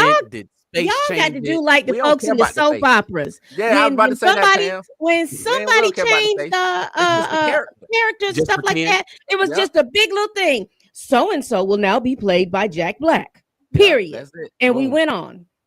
Didn't care. Didn't care. God light kept shining. It's not people are thinking that the audience, and maybe sometimes I think we do act like this, but we cannot be this delusional to believe that T'Challa is going to come back looking like T'Challa. I mean, right. Chadwick. We're just not that delusional. Just put a little blurb. I don't know why they're treating us like we don't have the sense that the Lord has given us. Give us the little blurb that this person is paying T'Challa. Yes. and then have him go, and then have him and Shuri figure out that Toussaint's not dead, and then whatever that little story that Ryan Coogler was going to do before Chadwick died, he can do it then. And if the people don't, and the general audience don't still feel some type of way about it, they'll just have to be unhappy, nappy. Yeah, unhappy and nappy, but they won't. They won't. No, because they're gonna be trying to figure out. Somebody say some shit like "death looks good on you," he be like, "I know," or "I've been through." You know what I'm saying? It's a quick little joke, and that's it. But Pam, I do like your layout though. I like that explanation. Yeah, that's it. Chibi. Being fully transparent here, I wasn't really aware of, and I don't think he's going to be making the Marvel Rivals roster anytime soon. Quick backstory here. Akibe is a brilliant strategist and manipulator. Hailing from Nigeria, he's a master of psychological warfare and is known for his ability to twist people's minds, causing chaos and manipulation on a grand scale. His goals typically revolve around destabilizing Wakanda's leadership and exploiting its resources for his own gain. Oh, and he has major ties to Mephisto. So that's one of the villains that's being reported, and you can sort of see how Denzel might actually fit that role perfectly. He's right. That's a character that Denzel can nail, and it could be spoken about in a way like, you guys see this movie. I really didn't like the hero, but the villain, Denzel, that may generate enough. Not the Nigerian scammer. A lot of people because do you know how many people left out of, I don't know what it was like for y'all, but when the first Black Panther came out, how a lot of people came out there saying, I like T'Challa, but I loved Killmonger. Like everyone, Ryan does good with villains, man. Because I like Namor. No, Ryan does good with Michael B. Jordan. Let's get because I like Namor too. I like Namor. Jordan. You like Namor because Namor's story was Killmonger's story. It was the same story. Namor was all right. They killed my daddy, now I gotta come back and kill Wakanda. I didn't. You know why I didn't like Namor? He was dumb. He was going after the wrong shit. Give me Riri. You don't need Riri, dog. Why do you need Riri? That's not the person that hired Riri. Yeah. So what we need, she was the scientist that made that machine. So he, but the thing is, she didn't bring it there. They stole it. Give me the sun. Matter of fact, he found the machine. But her name was on the machine and still wanted Riri. Come on, Riri. Because he didn't know if she would make another one. He was like, if I can kill the scientist, the one who did it, then we won't have to contend with having to do. The government got the blueprints. But I was just going to say the government had the blueprints. That's who made the machine. The government, not her. Achibe is an interesting character. Now, what Michael said early on in the clip was that I don't think he's going to be making the Marvel Rivals roster anytime soon. He's right to indicate how low tier and unfamous this character is, but I don't think that's a reason for someone not to make a Marvel right. I didn't even cut you off, Shield. Yeah, say it. But didn't he got that Super Saiyan vein? He mean business. but Denzel said that he's close to retiring. He probably doesn't want a big extravagant role. Yeah, he's like, I've already done everything I can in my career. I've already proved I have nothing else to prove. I'm just happy that I'm in the project. Even if I have to say 10 lines, I'm in it. So it is what it is. He's like, I'm on my way out the door. His 10 lines are gonna steal the movie. So I think it's Denzel. That's literally every time. Listen, a movie can be horrible, but if Denzel is in the movie, we know he's gonna do good, and people are gonna go see it, and they're gonna always say, "It's Denzel." I mean, like that's literally you can put that on. You can put that on some merch. It's Denzel. It's Denzel. Does anyone agree with Michael's assessment, or like he made it sound like that's why we shouldn't be using Achebe? He's not a big character. How do characters get big? You put them in movies, you cast a good actor, and then they become primary or prime time, I should say. Yeah, like the Joker. Let me ask this question. Besides Killmonger, who is the enemy of Black Panther? Claw, I mean, in the comic. They killed off. Claw. Oh, they killed him off. Okay. Yep.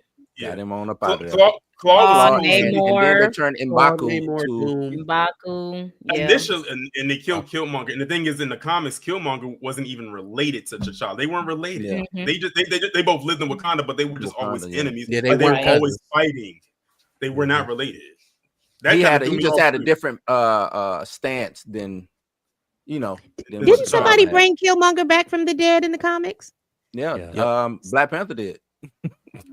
No, I'm sorry. Girlfriend did. Yeah, his girlfriend did. What was her name? It was because we wanted Tiana Taylor to play her. I said Tiana Taylor would have been perfect for that character if they ever. Oh, what was her name? Now I gotta look her up. Yeah. Dang. But I'm down with Achebe. I don't think Denzel's playing that role. I don't think that's the villain, but I'd be down with it. Like if you see that picture of Killmonger's girlfriend, looks just like Tiana Taylor. You would swear that they molded the character straight after Madam Slay. Madam Slay. Well, I was just asking because I was like, well, maybe Denzel. I mean, you did say he was going to retire, but I was just thinking maybe he could play one of those villains, those main villains, and that the villain itself, maybe not Denzel, but the villain itself will continue to be a thing. Well, here's the thing.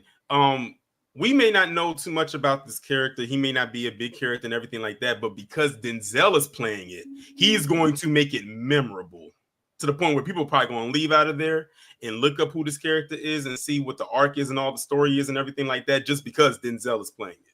That's what we hope. I just hope he don't die. I just hope he don't die. You know, we got Forrest Whitaker. He ain't coming back. We got Angela Bassett, Forrest Whitaker. We got Sterling K had to die in this franchise. We just got all of these. Sterling K said he want to come back. They say bring me back. But I'm saying though, like, I want them to do something with them that feels the impact where you don't have to throw them away at the end like you did with everybody else. You know, they don't know how to do that, man, unless you Thanos. Because Denzel already said I ain't coming back. I'm getting old, so you only gotta come back. You don't gotta come back. We'll just sell him off in the sunset. Yeah, not even that. Like he can be. Oh, I'm not coming back now. But then, 5-6 years from now, he end up in a cameo for some other project because he's still tied into the MCU. Like, I don't think he's gonna have a problem coming out of retirement to do 8 hours worth of work for $1 million. That's something that they like to do when they get into that age. What he's not going to do. Oh, go ahead. First off, Denzel said 8 hours for $1 million. He said I might be retiring, but you're still gonna give me my $20 million base pay. He's like, I'm not working for no million. He said, give me my 20 mil, even if it is 8 lines. He ain't getting 20 mil for Black Panther. Ain't no way. he been getting 20 mil. Why not? If they're giving Robert Downey Jr. That's his base pay. He has to get paid that. It's in his contract. Who else gonna get paid that? I mean, they killed everybody off in the franchise who would demand a paycheck that way. So they got the bread to give it to Denzel. Why would I give Denzel Washington $20 million for one? Why? Because he's y'all talking about how box office he is and how he gonna draw everybody in and people gonna show up. This is Angela is gone. I'm pretty sure Angela was at least 12 to 15. No, she was not. Oh my God, y'all are overestimating how much these people got paid. Probably like 500, 750. Yeah, Chadwick only made $4 million. Chadwick only got two. He only got two. He made $4 million his entire time in the MCU. So I know she only got 2 for Black Panther. No, everybody was underpaid. $1 to $2 million is how much Angela was paid. Angela, bruh, listen. How much? Listen. $1 to $2 million. Angela did not get $1 million for Black Panther because she did an interview. I'm literally looking at it right now. $1 million. Maybe the million was the salary and she didn't take home $1 million. Yeah, because usually when they say they get paid, that's how much they get paid before taxes and before they have to pay everyone. Usually the actor's the last to get paid. So after all of that, it was in the 6 figures range what she took home. Y'all think they gave Chad 2 and gave Angela 1? No. I'm looking. No, they said Chad. I mean, they said Chadwick. Angela. They said Chadwick Boseman was reportedly paid $5 million for the first Black Panther movie. She would have been paid more than him because of the fact that she was she was coming from television. He's the lead. He's the lead. Just because she's the would get paid next because she's the most tenured star after Chadwick, I believe. So if she's Martin Freeman next. Martin Freeman is the next. Michael B. Jordan don't have to get paid the most over Angela Bassett. Yeah. In 2018. No, I don't think. Bro, y'all forget how much. But you also got to remember too how this also goes back to you having a good agent and a good manager who can negotiate these prices and how much they pay you as well. What does the agent say? I represent Angela Bassett, and if she doesn't take this movie, someone else is going to give her $100 million or right. whatever. I can't believe y'all think Angela Bassett demands. Yeah. More than I'm agreeing with you. What's her other movie? What's the other movie that Angela was in? I'm not saying Michael B. Jordan today, but we talking about Michael B. Jordan in 2018. He wasn't breaking down doors saying, right. Michael B. Jordan already had Creed out. Rap videos with the little white girl back then. Bro, come on. What movie was Angela Bassett a star where she demanded that amount of money? Name the movie. No, I thought she came from television like that. I thought she came. Angela Bassett makes she made film. She's a long time actor. Yo, she got name 25-year career. Now I won't be able to say the name of the film. I'm just remembering her from television. I thought she had enough cachet from television to be able to negotiate. What was doing in TV? Yeah, what TV show was she in? 911. It's on. 911 came after. 911 came after. She was. I'm sorry. She was in whatever American Horror Story. American Horror Story. Hey, y'all got Angela Bassett messed up. Y'all do, bro, for real. I'm on her IMDb right now, and I'm about to look up what she was doing. She got 3.5 for what is that? What did that say? Tell me a movie she led in, and then tell me it made over $100 million. There's not one. Angela has right now. We're talking about how much she got paid. Angela has talked about 100 million. She has talked so much about how she's been underpaid in this industry. Angela, she's definitely underpaid for sure. She's done working on Marvel and saying, "Give me $2 million." They got the money to give to Denzel. Let's go back to that. They have the money to give to Denzel because they don't have no leads. They got the money to give to Denzel. Whoever your T'Challa is gonna be, you think they ain't gonna pay him $20 million? No, right, not 20. Hey, but if I'm representing him, I'm saying up of the aged up to Tucson. Look, if I'm representing him, y'all gonna have to pay him. You gonna because I'm signing on for 3 or 4 movies. This ain't one movie. Right. We in for the long haul. Whoever that is, his budget gonna be ate up within the three movies though. What, 5 a movie? 2 a movie? Especially if you get. I know you're joking, Blue. They're gonna give a young person who has no leverage, no career, no filmography, they're gonna give him a lot of money? Right. No. Well, no, not y'all think about him like a teenager. Let's say you do get Damson on the phone and we like, hey, we need you for 5 movies. You're gonna pay that person. Yeah, they're gonna pay him $20 million for 5 movies. But they're gonna pay Denzel 20 for 1. Yeah, Bruh, y'all are insane. Oh well, not the Denzel. What did they pay? What did they pay? Mahershala, or did they pay him at all? Did they pay him at all? Mahershala. Did they pay him at all? And Mahershala is making a franchise with Denzel. They just getting them in there to like get eyeballs in. So $20 million feels steep, but they do have it though. They do got it. They got it. Maybe he won't get 20, but they got it. If I'm giving him 20, he has to be the fucking lead, and you got to be here. Bro, how much did they give the light skinned roadie? How much did they give him? Because he was the highest paid in Iron Man 1. That was 20 years ago, bro. That was 20 years ago, man. I'm just saying, how much did they give him? He wasn't the lead. He had more. He had a little bit more. First off, that's a different conversation. That's a whole different conversation. I'm just trying to. They ain't even want Robert Downey. That's a whole. We finna go down a whole nother rabbit hole. They said that, but Terrence Howard reportedly earned $3.5 to $4.5 million for the first Iron Man movie. Now, that was an independent film. That was an independent film. And keep this in mind. He took a pay cut. And keep this in mind, he took a pay cut in order for Robert Downey Jr. to get paid what they want, because Robert Downey Jr. wasn't going to get paid that much, but he took a pay cut out of $4.5 million to give to Robert Downey Jr. to get paid as if he was a lead, which he was in Iron Man. That's a lot of money for only getting paid $4.5 million. Yeah.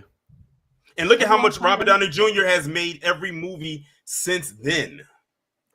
Like 20 million, probably more.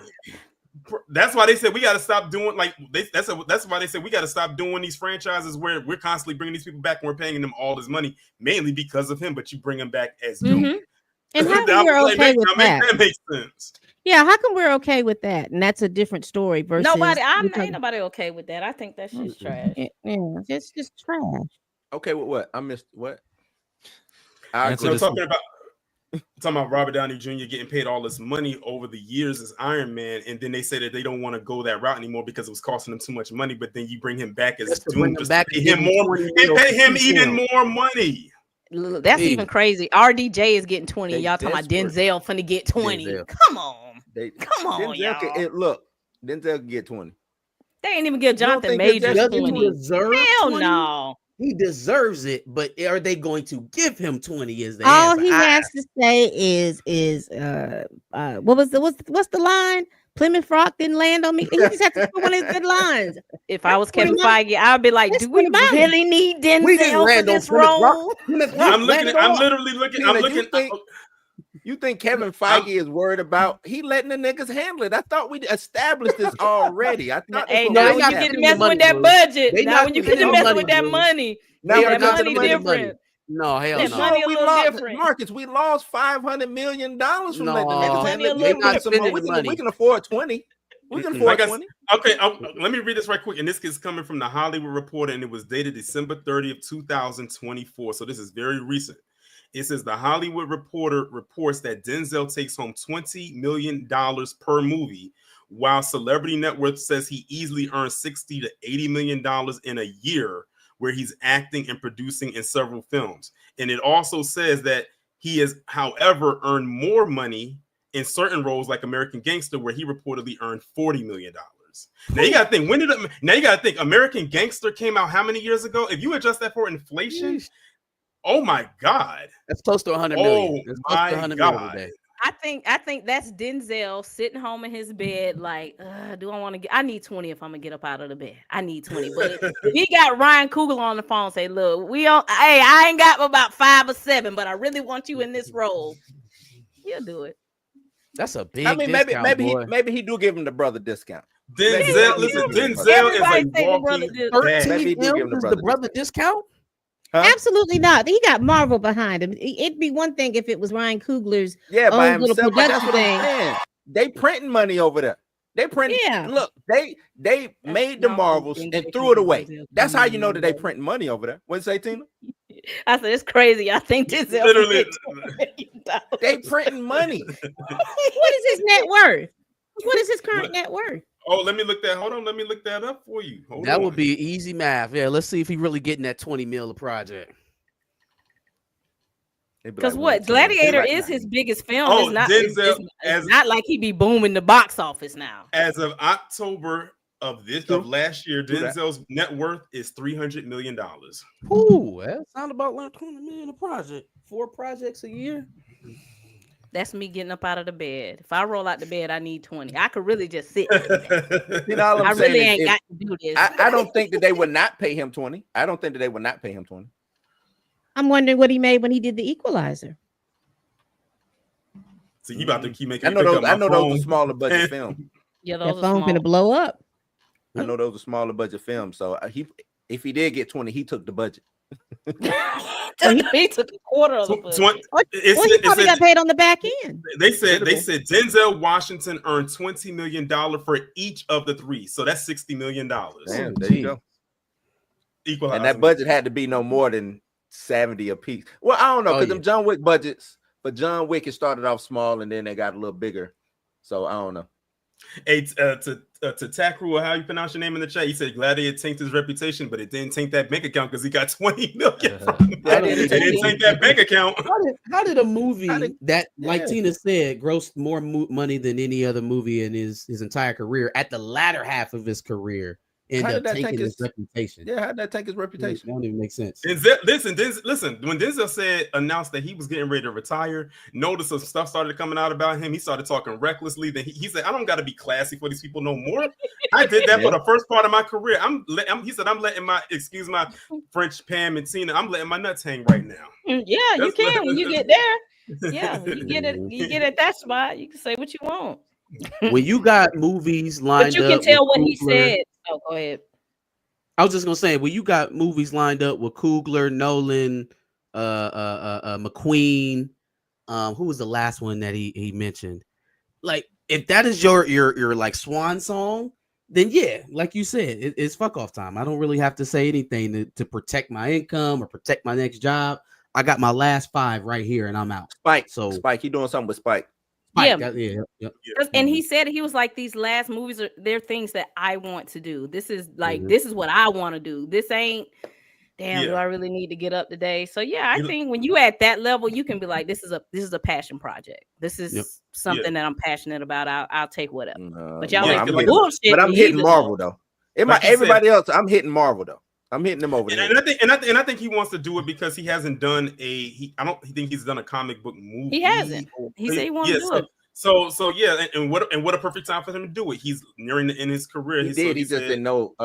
Two Guns was a comic book movie. Ain't that what it was called? Two Guns. That was a comic book movie with Wahlberg. Yeah, that was a graphic novel. Yeah. Oh. Yeah. Wasn't a fan of that movie. Yeah, chill. Yeah, man. Go ahead, chill. Go ahead. Go ahead. Well, I see the look on your face. Reacting to. I see the look on your face. You like. I was on like another tab. I don't know. That was unintentional. I didn't mean to make a face. I do mean to make faces sometimes, Blue. Not this time.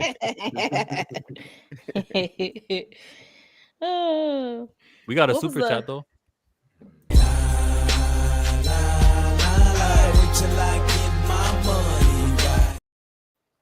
Read that, Blue. Now that's who they need to make a movie about. So they're gonna rebuild the machine from Endgame and age up to son. Yeah, hey. No. But that's the answer. So whenever you guys are getting angry, ask not just you. Oh, how that doesn't make any sense. Well, they just gonna make him older. Yeah, they'll make a machine from Endgame and they'll age him up.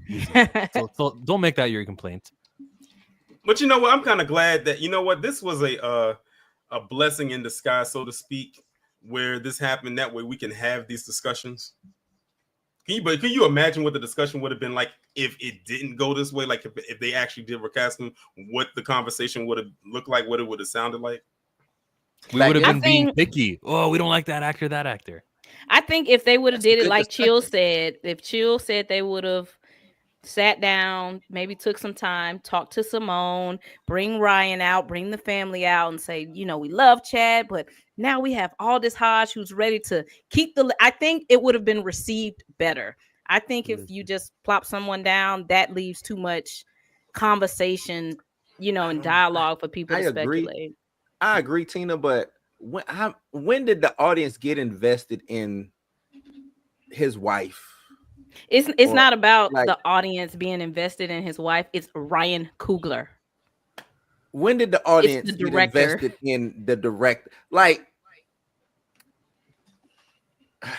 who's a director that works with somebody a lot? Matter of fact, what? And this is what's crazy. It's not like Ryan Coogler and Chad worked. This was the only thing they worked on. Yeah.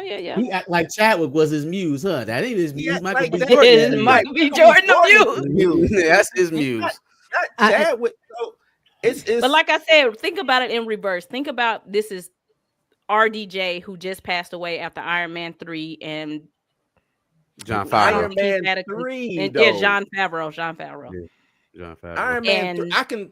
After Iron Man 3, I've completed his story. But that would be 3 appearances. The same with Chad. Chad would have had 3 appearances. No. He did. Civil War, Black Panther, Endgame. Franchise.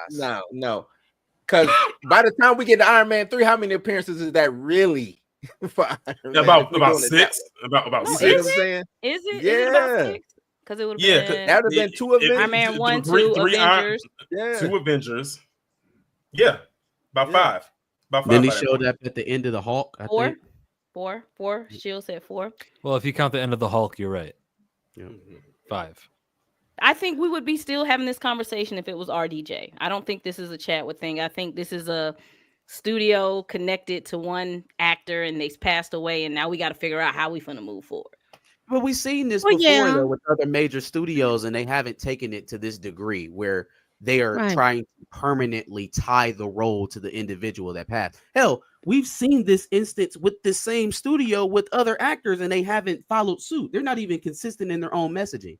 It's like, okay, well, we revere Chadwick Boseman, but to hell with William Hurt. Yeah, to hell with that nigga. He was on set for 10 minutes. We don't know that nigga like that. He didn't make us a big I don't know him. No. The only difference between the William Hurt and the Chadwick Boseman is the fact that that film made $1 billion. Yeah, I think that's the only difference that they had. But the thing of it is, all of this would have been unnecessary. I think people didn't take their own advice and what people tell other people. You do not make any big decision grieving. Mm-hmm. Yeah, they didn't take their own advice because there was no need to make that kind of snap decision when they did, because they had pushed back Black 2 Funerals and a Child. They had pushed that back about a year. So if you were going to do that, then you had more than enough time to be able to introduce a new person. Yeah. Hell, you had What If. You could have introduced a new voice, a new person, and all that other stuff. Yeah. While Wanda was snacking on them in that first thing, because I hadn't watched the other ones. You definitely could have had. So, question: if you're Marvel or Disney and you're in the position of exalting Chadwick Boseman, an actor, right, a member of your production, in after his passing, and you're kind of revering him that way, as a company, at least just from perspective standpoint, could you separate that from anyone else on the production? So let's say the director dies. Would you be able to say that about the director? If Coogler would have died, it would have been a Black Panther 2 the next day.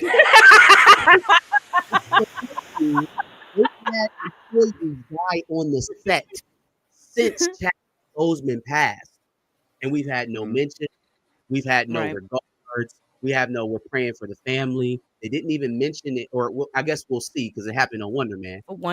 Yeah, might have his name, and someone passed away in Daredevil too. The White Tiger guy, right? Yeah. So it's like, how if you're going to bring back up this, we're protecting Chadwick's legacy stuff, at some point you are going to have to deal with somebody's questions about all these other people that's done died in your productions in lieu, and how you haven't treated them that way. You don't think these people's families look at how you treated Chadwick Boseman, and now, well, my loved one's gone and he can't even get a tweet. We can't even get a post on the Instagram page. You know what I'm saying? Especially because for somebody who wasn't making millions of dollars to do what they were doing at Marvel either. And the thing of it, and I think what we don't want, we not wanting to say the quiet part out loud, all that was done, it was performative, because honestly, and let's be very clear, they were not expecting for that Black Panther film to do what that Black Panther film. I don't think that they had ever thought beyond or past that. It was supposed to be a one and done. And they honestly thought that film, that it went above every expectation that they with that film. So I think that all this reverence and all this revering, and we made the decision that we weren't going to think, because of the fact that they knew that they weren't going to do a second movie. It wasn't until someone, I really don't think that they honestly were going to do that. And rest in peace, Chadwick. But I think that you passing away they felt like that was a good thing, so they wouldn't have to move on. They wouldn't have to move on doing those films. And I hate to be the person to say the quiet part out loud, but I'm gonna say it. I agree with you. I don't think he was going through trying to get money, trying to get his contract right. He was having a fight with them. It was an article that came out right before he had passed about him and Marvel not seeing eye to eye on pay. Well, that's why I knew everybody didn't get paid what they was, because they talked about how he took a pay cut to make sure everybody else was. And also going back to what Pam, and also expanding on what Pam said, I specifically remembered it because I was able to find it when I was talking about Blade. They had said that the first Black Panther movie, they had expected in its opening weekend to only make between $80 to $90 million. Of course. They literally only projected it to. They literally projected it to do that, and then the movie came out. And it did what it did. That movie was #1 in the box office for a whole month. Well, they put it on. February is a purgatory month for movies. Oh, you know, exactly. It is. No, it just is. Like I always call it January and February, like the dump month, like the movies they don't think are going to do well. But as you can see over the years, that has kind of shifted. Like over time, well, like I was telling Chill on the little live I did, they was not expecting the Black History movement and everything that was going on for them to show up and do that. Of course, because Because listen, when you're sitting in the executive rooms and you're looking at the statistics of, okay, what is the history of these demographics of movies, blah, blah, blah, blah, blah, blah, blah. You're seeing historically, this is what we aiming for. Even though it's Marvel, this is an all-black cast. This is in Africa. Yeah, we probably only gonna do about in February, 80. so it'll Let's drop it in February. Yeah. Yep.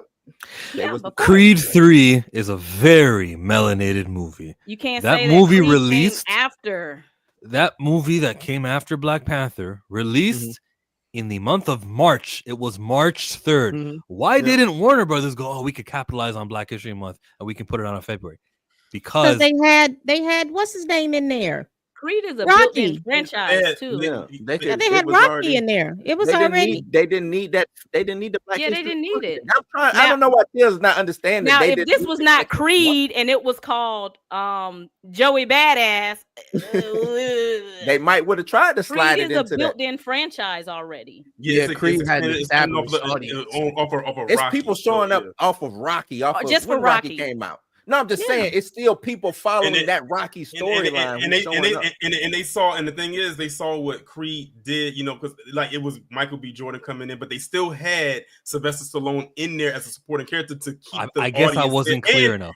And bring in a Creed movie. Let Chill clean it up. Michael B. Jordan starred in it. Jonathan Majors was the villain in it. The third Creed movie that came out. Yeah, they could have made this movie come out in February, but 3 whole days, 72 hours after it's not February anymore, that movie released in March.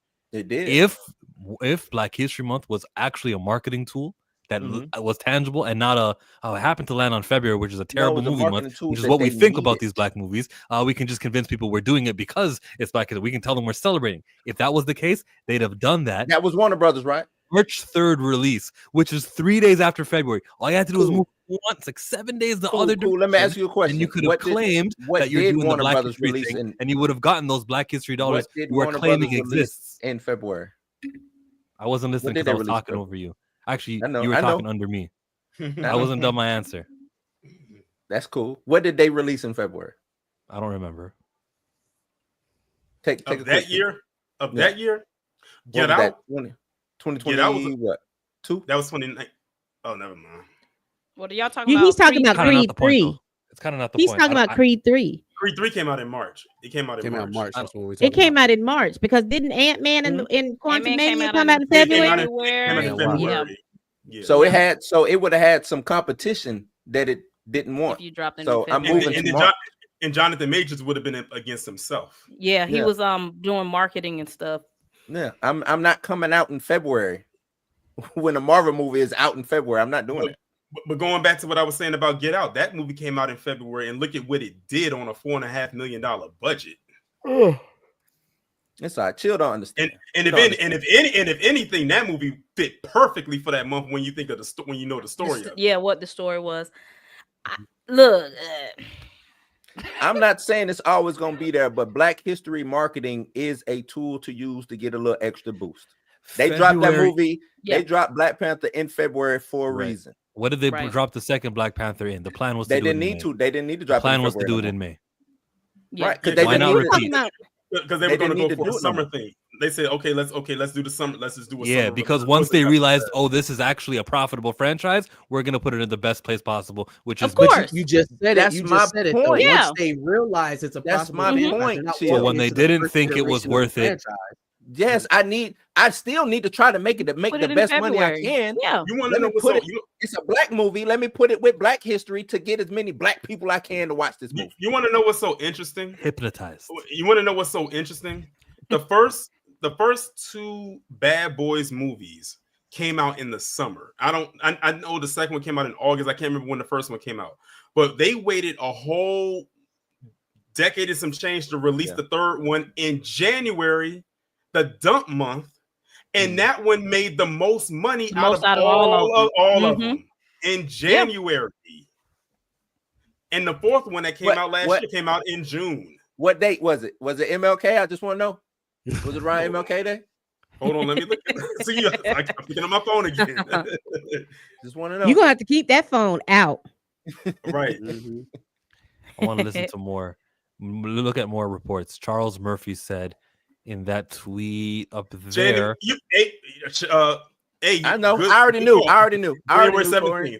January 17th. Because I went to see it. I went to see it on inbox. I already knew. That's why I was asking. Y'all have look. These people. Never mind. So in the tweet he's reading that's been quote tweeted, the question to Charles Murphy was, "Are we expecting the new T'Challa for both Doomsday and Secret Wars?" That's the rumor right now. I haven't been able to get my info on either project yet. Because they don't know. Hell, nobody knows. Like how could this actually happen, right? Well, there are two main ways this could happen. I mean, number one, it could just be a multiversal variant of T'Challa II that has come in from the universe. What? And so in that situation, you technically have two T'Challas. You'd have the young T'Challa II. Are you drunk? And then you'd have a variant of T'Challa II. What are you talking about? And maybe that's what they do. Okay. I can see that working. I still think it's kind of weird. I still think they're kind of trying to have. Pull up this video. He's like the DJ Academics of Marvel. What is he talking about? No, but my time to shine did say that. I think that's where he's getting that from because she said, "Yeah, no, he's tied to my time. He is." But like, she said that she heard it was a multiversal variant of the child. Yeah, don't shoot the messenger. Changed it. Yeah, she changed it. You know. So she's hedging her bets now because now it could fit her scoop or it could fit Jeff Snyder's scoop. So she's hedging. Before she laughed at it and said, "No, it's not a variant. It's an aged up version of the child." Now she's hedging and saying, "Oh, it's an aged up variant of the child." Why would you need to do that? Like, this is so convoluted. This shit doesn't even make any sense. But it's Marvel, so you know what? I'm with it. That's true. I believe that's what it's gonna be because Marvel can't get Torian don't make a lick of sense. So you're gonna go to another universe, presumably where his father is alive, and find the child, grab the kid, and then age him up from the and age him up. Marcus, that's what they've been doing. They've been going in circles, doing the bullshit back to the drawing board. Go back to the drawing board. Some bullshit. That's what they've been doing. Look, mark my words, you're going to hear rumors that when Doomsday starts filming in 60 days that they still writing the script because I'm telling you, this shit is a disaster. It's a disaster. It's a disaster. No, I'm saying when filming starts, they're going to still be writing the script. But that's Marvel's MO though. They do that. Marvel's MO is write all the way through the production. They write all the way through the production. So you're right on that, Tina. But Marcus, they went and got Robert Downey Jr. to play Doom, and you worried about them aging up a variant. Right, but we know that's not Robert Downey Jr. It's not going to be Robert Downey Jr. from here. Like, that's a clean. We don't know what it is. One minute it's still Robert Downey Jr. though. That's the thing, right? But 1 minute it's supposed to be, I'm Doom. I'm playing, you know what I'm saying? I'm playing Doom, and then it's, oh no, the story is going to be it's Tony, and we're gonna have Spider-Man look at him and think that it's that's what I think. Are they gonna make everybody look at Doom and just pretend that they don't see Iron Man? Because if they do that, and then you sit up here telling me that we can't put nobody else in the main role as T'Challa, I'm smacking everybody.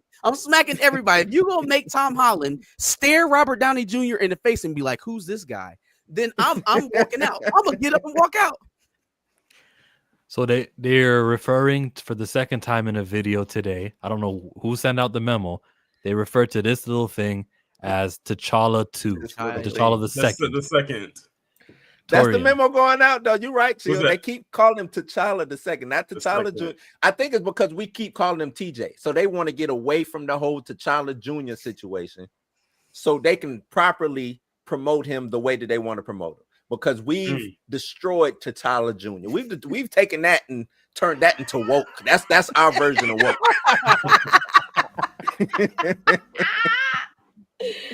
They got to pivot. They got to move away from it. Took y'all shit and used it. That answer is better than whatever Torian was going to give me. What was I going to say? Just what did you think about the second content creator in a row using that term, T'Challa the second? Listen, that's the second. I'm gonna be honest. That's the second white content creator we've seen say that because I do not know one black content creator that's gonna call this boy T'Challa the second. Yeah. And even after this, I don't think it's gonna catch on. So I mean, have at it. But I'm not calling that boy no T'Challa the second. His mama named him Tucson. I'm gonna call him Tucson. That just shows you how like interchangeable all these words are to people. Variant, recast, T'Challa Jr., TJ. It's just stuff is getting confungled all together. Confungled. Confungled. Because honestly, I think this is the first time today, like at all, we've ever heard them say T'Challa II. Like, I don't think any of us have heard that out. Oh, it's my first time hearing it, and I done heard it twice now. I'm like, damn, okay. And guess what? Guess what? By the time we have this discussion again, I'm already forget about it. As a matter of fact, I've forgotten it now. What did they call him? T'Challa the what? I don't know, man. Whatever the name they gave, that's not what the mom called him. Chill. If you even listen to this video, he uses words so interchangeably, even right at the beginning. He was like, so y'all, I hear we're going to get a recast T'Challa. It's going to be a multiversal variant, but it could be. I'm like, all this stuff is getting mixed up to people. So nobody really knows. Yeah. It's all mixed up, except I know that Coogler is writing a story about the child and the Russos is this over here. So until everybody gets in the lab. I'm hoping that the Russos just blow it out the water with whatever they're writing, and it makes it impossible to go back to whatever he wanted to do. That's possible. Hey, money talks, man. Money talks. If it's a variant and he comes in and he kills it, then you might have to have a hard conversation with Ryan Coogler. If it's the child aged up, then that I also feel like that's kind of the hope. Like they hope it plays out that way, because otherwise, why would you give the Russos first swing at it? Because you gotta have a T'Challa in Secret War. I mean, you right? Unless they're gonna let Shuri do it. Write it. Why wouldn't you have Ryan come back and write it if you gotta have T'Challa? He was working on Sinners. He didn't want to do all that mess. And Sinners 2. He got a whole deal with. He got a whole deal with Warner Brothers. He ain't working Sinners Jr. If it ain't Black Panther, y'all don't call me. Blue, Sinners the second. Sinners the second. He'll probably come in and consult. They'll probably call him, hey, this is what we're thinking about doing. How do you feeling? They don't call each other, Tina. They don't call each other. You gonna know more than Ryan knows. Blue knows. Listen, Blue knows because he's in the group chat. He knows this. Tina in the group chat. I ain't in the group chat. That's why she knows they not calling Ryan. The Russos I'm just saying. I told y'all Damson was gonna be in that movie in a couple weeks. Like, hey, that's all. They gonna write what they write. Tina gonna find out about it. Tina might. I'm not saying nothing no more. Because the last time I said something, it got contorted. I'm not talking no more. Marcus, it's up to you. What do we call TJ? I shouldn't have said that. What do we call him? Him, Toussaint. His mama call him Toussaint? Call him Toussaint. And I know, and do any of y'all know why? Because and the thing is, I feel like they left that out of the movie. I know why they did, but you would have to really know history. Do you know why they called him that? Yeah, Haiti. You talking about Toussaint Louverture? Yeah, yeah. That's why we know our stuff, baby. Huh, Torian? I got this whole We Fought Back series that you can check out on my channel, Torian Rain Reloaded. Yeah, but he done dropped this thanks for the shameless plug. You think Wakanda cared about Haiti though? That ain't got nothing to do with it. It's gonna care what however Ryan write it. That's how it's gonna feel. He done thought this through. He know where he going with Toussaint. Now, if Marvel gonna stop it, I don't know. But this story is. So do I gotta retire to child, Marcus? Nah, that's the one that I heard circulating before T'Challa the second. I heard the child pop up on Den of Nerds and somewhere else. That was our shit though. We was doing the T'Challa. Yeah, that's why I said. I was like, they watching down because Josh was talking about the child today or listen. I was in a group chat with some white boys or whatever, and I was like, y'all listen. We're not with T'Child, and it was like, oh my god, why would you call him T'Child? I said that's what my other friends called him, and then they was like, why would they call him T'Child? He's T'Challa. Like in their mind, he's T'Challa. Why are y'all calling him T'Child? He's T'Challa. I'm like, he's technically Toussaint. Well, no, he's T'Challa. Didn't you see the end of the movie? I'm like, that shit pisses me off. This is gonna be the last thing I say. The hell off, because they're acting like Black people are not interchangeable like that. I'm not Torian. No, I'm not Killmonger. I'm not you can't just drop me in their chair and then say that, oh, hey, I'm Killmonger. I'm not my father. My child is not me. Like exactly. and I give all the respect to in the world to Josh, but he had this in one of his streams as well, where he was kind of buckling and saying, well, if it's a male Black Panther named T'Challa, I'm good. I'm like, okay, so I know Josh has children, right? If you were don't do that. Don't just be picky with with your. It's tamed. Right. I swear to God, it's tamed. Let me get it off, bro. I'm about to leave. Josh has a son. Maybe he does. Maybe he doesn't. I don't know. Let's say he does have a son. Josh leaves Den of Nerds for some unforeseen reason. Then now, do we just start calling his son Josh now and pretend that he never left? If his son shows up on Den of Nerds and just takes over, I might call him Den of Nerds. Right? You might call him Den of Nerds. You're not gonna call him Josh. You're not gonna pretend that it's another person. If Josh left Den of Nerds, let's say he passed away, and then his son came and took over Den of, he's Josh now. Right, knock on wood. He's Josh. That's what I'm saying. Like that. According to their logic, that's what you're supposed to call him. Is his son named Josh? Is it Josh Jr.? Because his son is like Josh. his son would be like some famous named after variant. Yeah. White whatever. George Washington, John Adams. Something. Do like what the boxer's name? His name gonna be George. Is all his kids be George. Everybody be George. There's one more report. I appreciate everyone. Appreciate everybody's time. Pam, Blue, Tina, Torian, Mark Woodasee, everybody popped up. Godhood Comics. Appreciate everybody, man. Torian? All right, I'm about to be out myself, but I appreciate the conversation. I can't wait to have this one again. Chill, make sure you let me know when we once a month. We need to do it once a month. And listen, next month gonna be real special because Black History and all. So we're gonna really go in. And you know what? Why not have it the weekend that the first Black Panther movie came out? I don't know if because the 18th is that a weekend or is that a Friday? What day is that? Let's look and see. And let's all do like they did with the first Black Panther. You know how everybody dressed up and all their great, what they assumed would be all their great 15th, Black Panther. The 14th. Shoot, that's the same day Captain America come out and it's Valentine's. Oh, I'm gonna be out of town. I won't be here for the 14th. We also need news to drop. Like I don't know if I can just do it 30 days from now without knowing we'll have what we had here with Achibe, with Daniel RPK's news or updates.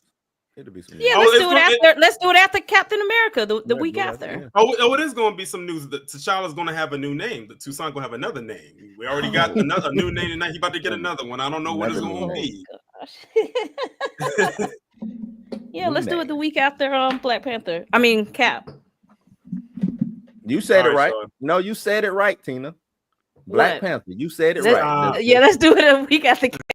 That's Black Panther. You said it right. Because I really want to talk about that because I wonder how Wakanda does show up in this film. Do they just send another package, or is people gonna be there? Is Ayo gonna? Yeah, we need to do this. Just drop it off. All right. They sent it. And they sent it U.S. mail too. Hi, Torian. Tell I send it via U.S. mail. I promise Darius is showing up. He will be here before we hit the end of the stream. He's got 9 minutes to answer. Let's listen to Daniel RPK. So one of the things that Daniel Richtman has reported is that Franklin will be like 4 years old in the Fantastic Four movie, but then he'll be like 13 years old in Doomsday. So that's kind of weird, right? Like, how would that work exactly? Perhaps soap operas. If the Fantastic Four leave their universe at the end of that movie and go through some black holes and end up on 616, maybe they actually are having a large amount of time pass. Maybe that's what ages Franklin up. Not really sure. Yeah. But I thought about that and I was like, that's kind of wild. I wonder if they could do the same for T'Challa. So this would be a scenario in which they take the actual Prince T'Challa II, the one that was established in Wakanda Forever, and through some timey-wimey multiversal travel shenanigans, they age him up so that he's basically like a young adult / adult male T'Challa during Secret Wars. So those are my two kind of theories on how this could happen. And again, this is stuff that probably you start saying it to Jeff Sider and he's like, or whatever, right? I get that. And maybe it won't work for casual audiences either. But this is stuff that Marvel is doing. And it is getting wild. And they are using the multiverse and they are doing weird stuff like that. So what do we think about that? That's what it ends up being.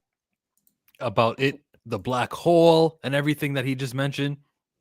Boom. Once again, his language we can age up the child and he'll be T'Challa. So Prince T'Challa, Prince T'Challa the second he called in this time.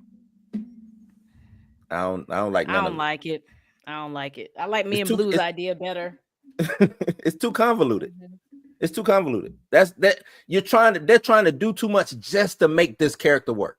But Blue, you'll have a black male T'Challa. No, I don't just need a black, you know what I'm saying? Like, I'm not one of them. I got this black male character. No, it's got to be right. Don't come and disrespect, because I'm a black man. Don't disrespect me with fucking Falcon cap. That's what you're trying to get over on me right now. Don't do that. Don't do that. Make it right. Do it right. You know what I'm saying? Like, this is not the right way to do that. That's a bad way to do it. Well, this is his response to that. Now, I know for a lot of people, this is just not good enough. And a lot of people are going to be super angry about this. You know, for me, I don't know. I'm kind of loosening up a little bit on this. Number one, because just like the Doctor Strange thing, at some point we have to realize this shit is not in our control. Good point. And what makes sense to us is not necessarily what makes sense to the studio. And the studio is going to do what the studio does. Right. Does it really help us if we go into these films and we go into this, fandom and having fun experiencing this stuff? Does it really help us to go into that with the mindset that it's our way or the highway? Fans demanding, Pam, how are you going to go into this movie going, it's got to be T'Challa. It's my way or the highway. I'll be at the house. I ain't got to go. I done told y'all. I don't have to kiss your tail and spend my money. No, I want a new T'Challa. All of this stuff just to age this baby up. It's crazy. It's crazy. It makes no sense. It makes no logical sense to do that. It's just as easy you could find it's easy to go out, recast this man. There's a way in Wakanda, two funerals and a child. There's a little scene in there where we never saw the body. Everybody just saw that he was sick. That Shuri had him suspended in animation and sent him up to the thing. Well, we found a cure for whatever was wrong with him. You take him out of suspended animation, but the only issue was like Deadpool, the medication made him look different. Okay, he said he was loosening up to the idea. I still wholeheartedly disagree with that idea that he was loosening up to.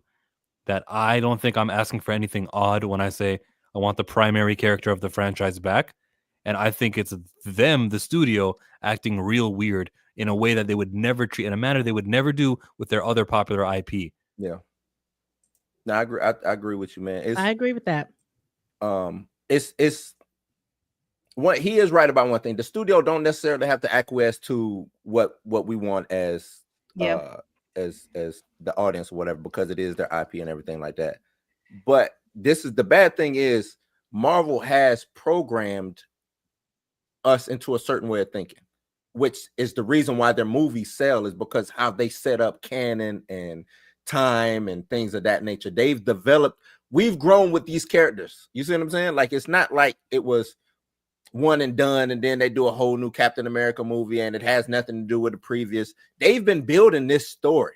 So now when people call out that this shit just don't seem right or it don't fit, and they be like, oh, but I thought you said you wanted something different. Yeah, some shit that fits though. It's gotta fit. It can't just be some different shit. You can't just go and pull some shit out of the sky and be like, well, we put the Marvel banner in front of it and y'all wanted different. Y'all got it. Like, that's not how it worked, because y'all didn't fucking build it that way. You see what I'm saying? Like, you can't do that. You can't build all round houses and then go get a square one and then say, that's what you wanted.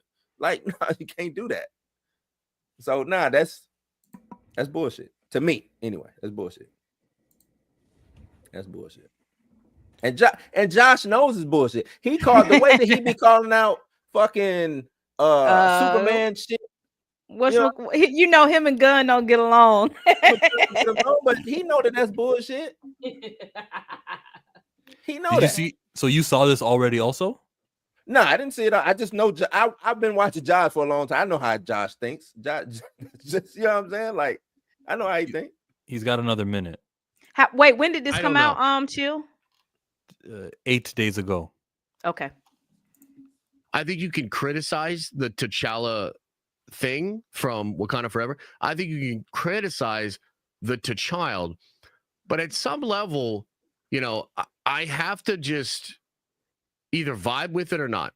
And if it's a male Black Panther named T'Challa that's hanging out with the Avengers during Secret Wars and whatnot, like I'm good. Like that's probably enough for me. I want the Black Panther and T'Challa to be represented in this big celebration of Marvel. I mean, especially for Secret Wars. Like, I feel like you really need that. Disagree. But it's great for him to say that, to know that's an opinion that is out there. How popular is that opinion? I don't know. I don't know. That's a threat.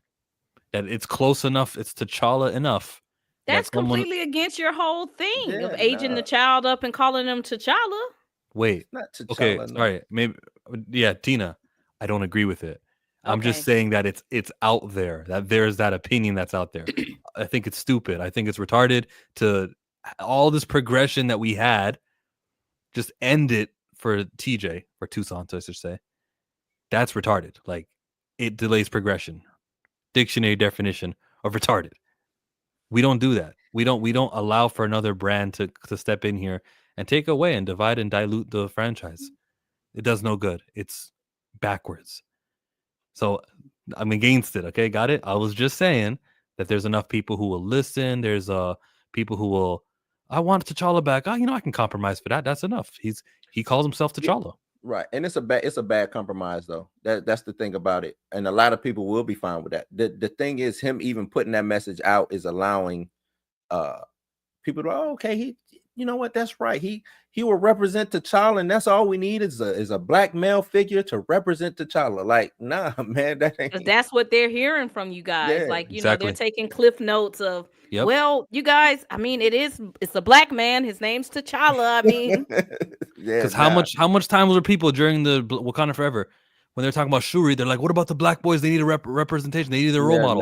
Well, here he is. He's Black. He's a male. Isn't that what you guys asked for? You're stupid with your ask. You should have been asking for the franchise's primary character and not allow it to be misconstrued into, all you guys needed was a male and he's Black. And but I mean, but that's right. But that was coming from when they were arguing that you all are being sexist because you all did, it's a mantle in with Shuri. See, that's what it's almost like there is an argument over here and people are talking this way, and then you take what's going on over here and say, well, see, that's, you all said that you want this, but that was because they were talking about Shuri and the mantle and all of that other stuff. That's where that came from. Everyone that I knew was talking about recasting T'Challa, and everybody's like, no, the Black Panther and the mantle and this, and Shuri can do it. And I was like, you can't have a Black woman replacing a Black man.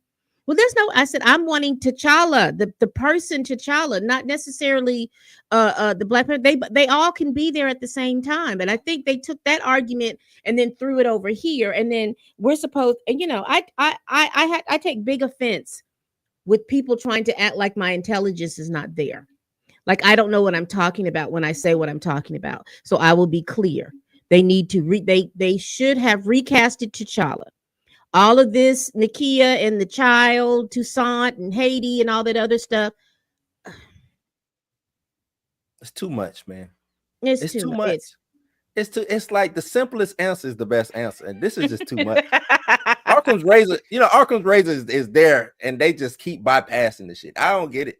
I just don't get it.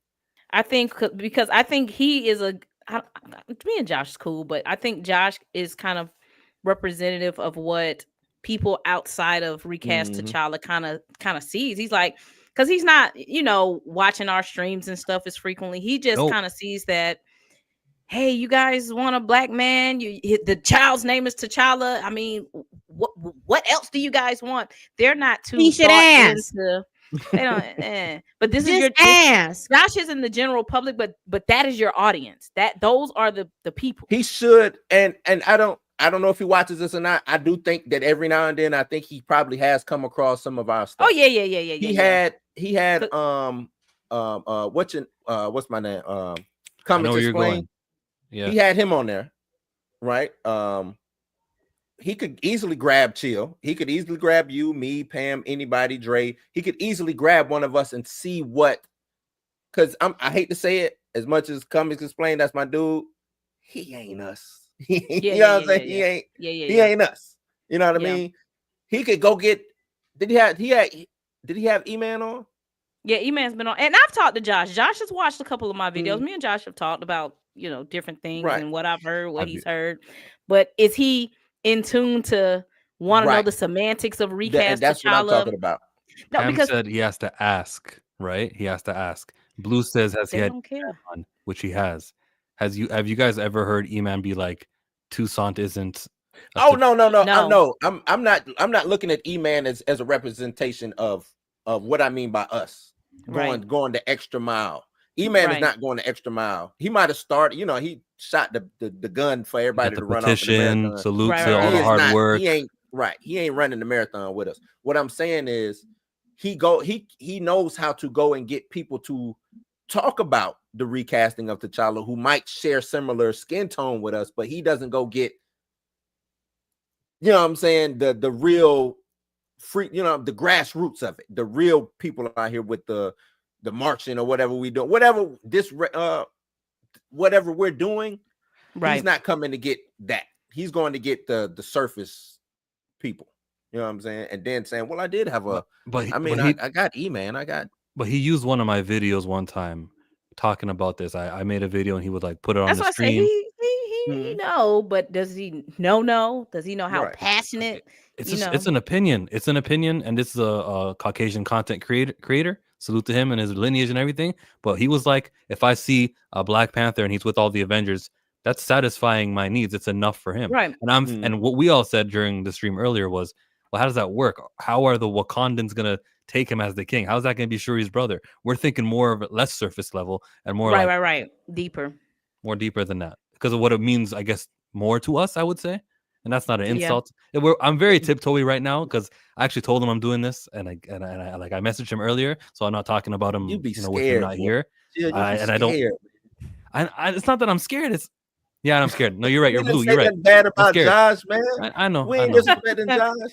I know, but that's how I am with all YouTubers. But with him, I'm not that close. Like I can do this about Dre, right? If Dre said something I disagreed with, I can go hard on Dre. Yeah, nah, you can't be. If Josh is as cool as I think he is, if your name is not James, your last name is not Gunn, I think you're fine. You know what I'm saying? Right. You good. You good. Man. But no, he don't want to be canceled. But nah, man, it's just with us going that extra mile and going deep. Our voices, I would like for our voices to be elevated to the point of a Comics Explained or E-Man, because I don't think they understand. They don't actually understand the significance of a T'Challa, of the Black Panther. They just, like what Josh said, oh, well, we get a T'Challa just kicking it with Avengers, I'm fine. You know what I'm saying? What made one of the things that made what you call it, Pam, Two Funerals and a Child, was so the writing and the plot holes in it was so bad because they didn't have a T'Challa. You know what I'm saying? Once you start doing that, your quality goes down. And Marvel's quality, people are already looking at Marvel side-eye already, like, you've been putting out some, you know what I'm saying? Now you want to throw the king or the fake king or you know what? Prime example. What Coming to America. Want to know why that didn't work? Do you want to know why that didn't work? Well, you talking about that the would sequel? be the story. Oh. Yeah, the sequel to Coming to America. Okay, got it. Yeah. You're right. That's what story we're about to get. You know what I'm saying? Yeah. That's exactly what we're going to get with T'Challa or T'Challa Jr. or whatever. That's exact, and it didn't work. It just didn't work. Stuff like that don't work. Because you still have to explain to me how Nakia them supposed to be the River Tribe, and Namor just swam up on them. Well, but that's it. They've diluted what Wakanda is. And excuse my language, but they treat Wakanda like a $2 hoe out here. You know what I'm saying? She just laid up, spread wide, and they just running through it. She just handing out vibranium to any and everybody. Lied. Had Queen Ramonda lie. Hey, we ain't giving this shit to nobody. We holding it down. We true Wakandans. Y'all French motherfuckers, y'all can't have this shit. And then next thing you know, here comes Sam flying in. Wakanda man. Like, what the fuck is going on? Wakanda man. Because nobody saw Wakanda on the map like that. Anytime they saw them, they saw Wakabi them. They saw them as the border tribe. They thought they was just a little thing. So how is Namor swimming through all their senses? That don't make any sense to me. And then he flooded them with his feet. What was that little thing? That happened in the comics too, though. But a part of this is Marvel. Force, though. He did have a Phoenix Force when he did that. But this is Marvel just making things like this okay, because they have set that standard that we will deviate from the comics. We will change things. So I think that's their justification for if they do, which I completely do not agree with, throwing the child in the quantum realm and the child is an adult. I don't like nothing about that. I can swallow the variant more than I can swallow that. But I think they have opened the door to so many changes that they can justify it. Like, oh, well, Civil War wasn't really Civil War. And look at RDJ as Dr. Doom. And, we can make these changes. So I don't mind them taking liberty. It's their stories, right? So taking liberties with their own stories. It's my ticket. Mind, but it's certain things that still have to be anchored down in order for those stories to work. You know what I'm saying? That's all. Yeah. I agree with that, because even if you take Toussaint and throw him in the quantum realm, you still got to deal with the fact that Kang is somewhere down in there, and you ain't handled Kang yet. You're right, Pam. Like you still got. I mean, because you've set us up to believe all these little different things in this multiverse, and things mean something over here. But that's why you have the end of credit scenes, and we're looking forward to see all this other stuff. All the way against. Yeah, so you set us up to do this, and now we're sitting here thinking like, if you, my bad, Pam, if you only gonna worry about general audience, don't make shit for the nerds. Don't make shit for people who are in, you know what I'm saying, who are critical and thinking about how this shit works. Just do it for the general audience and call it a day. Puma Lee says they're the Wizard of Oz. Don't look behind the curtains. Shit, that skirt been lifted. Toussaint and Nakia gone be like Ashtray and his dad in Don't Be a Menace. Kang is the beyond, watching all of this outside of the multiverse. The comics refer to it as the Omniverse. Okay. They're making all types of changes, Cornelius. They look. I'm interested. I'm ready to see what they're gonna do, because I think everything is on the board. Everything is on the board. You can do anything. And that's bad though, Tina. That's and bad. I don't think that as much as we care about the T'Challa story, I don't want to say they don't care, but I just think their focus right now is, okay, how do we get RDJ and Dr. Doom to work, and how do we get this overall story together? Their focus isn't on, well, how are we going to make T'Challa work? It's how does T'Challa fit into this, and how can we make this work? They're not really just focused on that, unfortunately. Anzo, you jumped in at a great time. Thank you. Thank you for having me. We appreciate you being here. So what do you call that boy at the end of Wakanda Forever before we even get started? Because that was a conversation earlier. What do you call him? I don't really call him anything. Just he's the boy at the end of the movie. I don't really think they're gonna go anywhere with that anymore. I never really said like, oh, that's the child or anything like that. Just it is what it is. You think it's rude to call him child?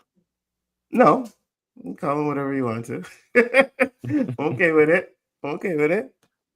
And then the part we were at actually was defending that kid growing up. They put him in a quantum realm, they make him aged up, and they call him T'Challa. Now you saw the movie, you heard the music, you heard Rihanna, you heard him say, I'm not really Toussaint. My real name is T'Challa. That's my Wakandan name. Did you ever go, I can see that. I can see this kid being T'Challa. Did you ever have that feeling? That's what you brought me on here for, right? I didn't care, to be honest with you. So when we first talked about it, Danny was the one who brought that up, and I said that sounds so stupid. And then they did it in the movie, and at the point I was like, okay, I could see that's what they were gonna do. Didn't bother me because I figured, he'll grow up, they'll give him the T'Challa name, and he could still do to me, it was like he could still do the same things that T'Challa was supposed to do, Mary Storm and all that, because they gave him the name. They could have still did that with him. They could have still did that with him. You know what I mean? It's not a race thing. There's people like this. I talk to him all the time. Go ahead. Sorry for interruption. No, it's okay. I was like, they could still do this. So I didn't. So when I say you are okay, it is nasty, Blue. Well, you are okay with a character who's not T'Challa to block T'Challa from being on our screens.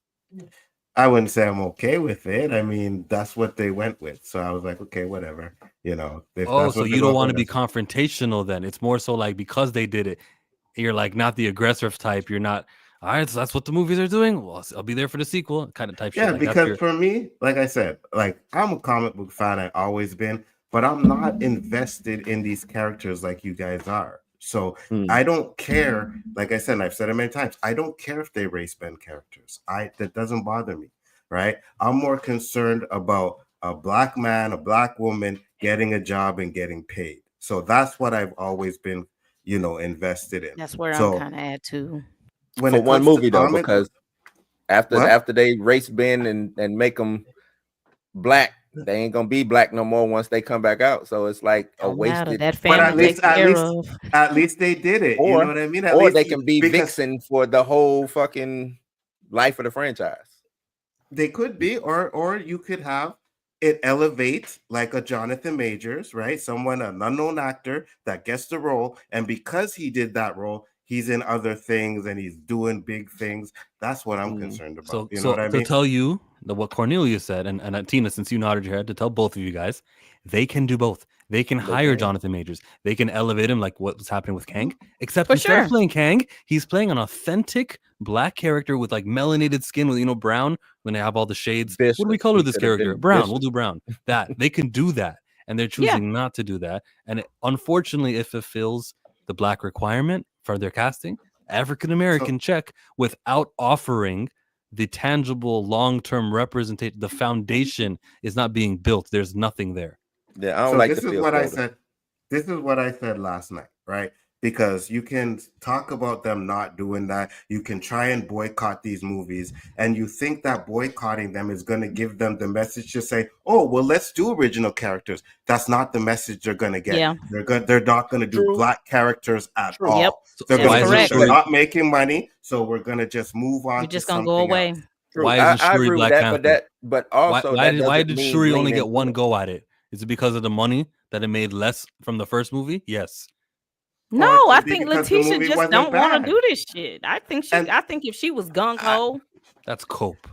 All right. And the movie was. I don't think you lean into it. I don't know what, about the reason why Shuri is not coming back or whether she comes back or not. But I don't think you lean into that ideology like that. I don't think you lean into, oh well, my boycott or me not being accepting of this. I might as well just rock with it. Like, I don't think that's the best way to go about it, since, oh, well, I'm cool. Like, that ain't the best way to go about it, because let's say, I mean, I don't know what black characters you like in comics. Let's say you do like a black character and you like, damn, I would love to see, I'm going to just bring up a name that you'll hate, Night Thrash. I would love to see Night Thrash out here kicking ass on the big screen.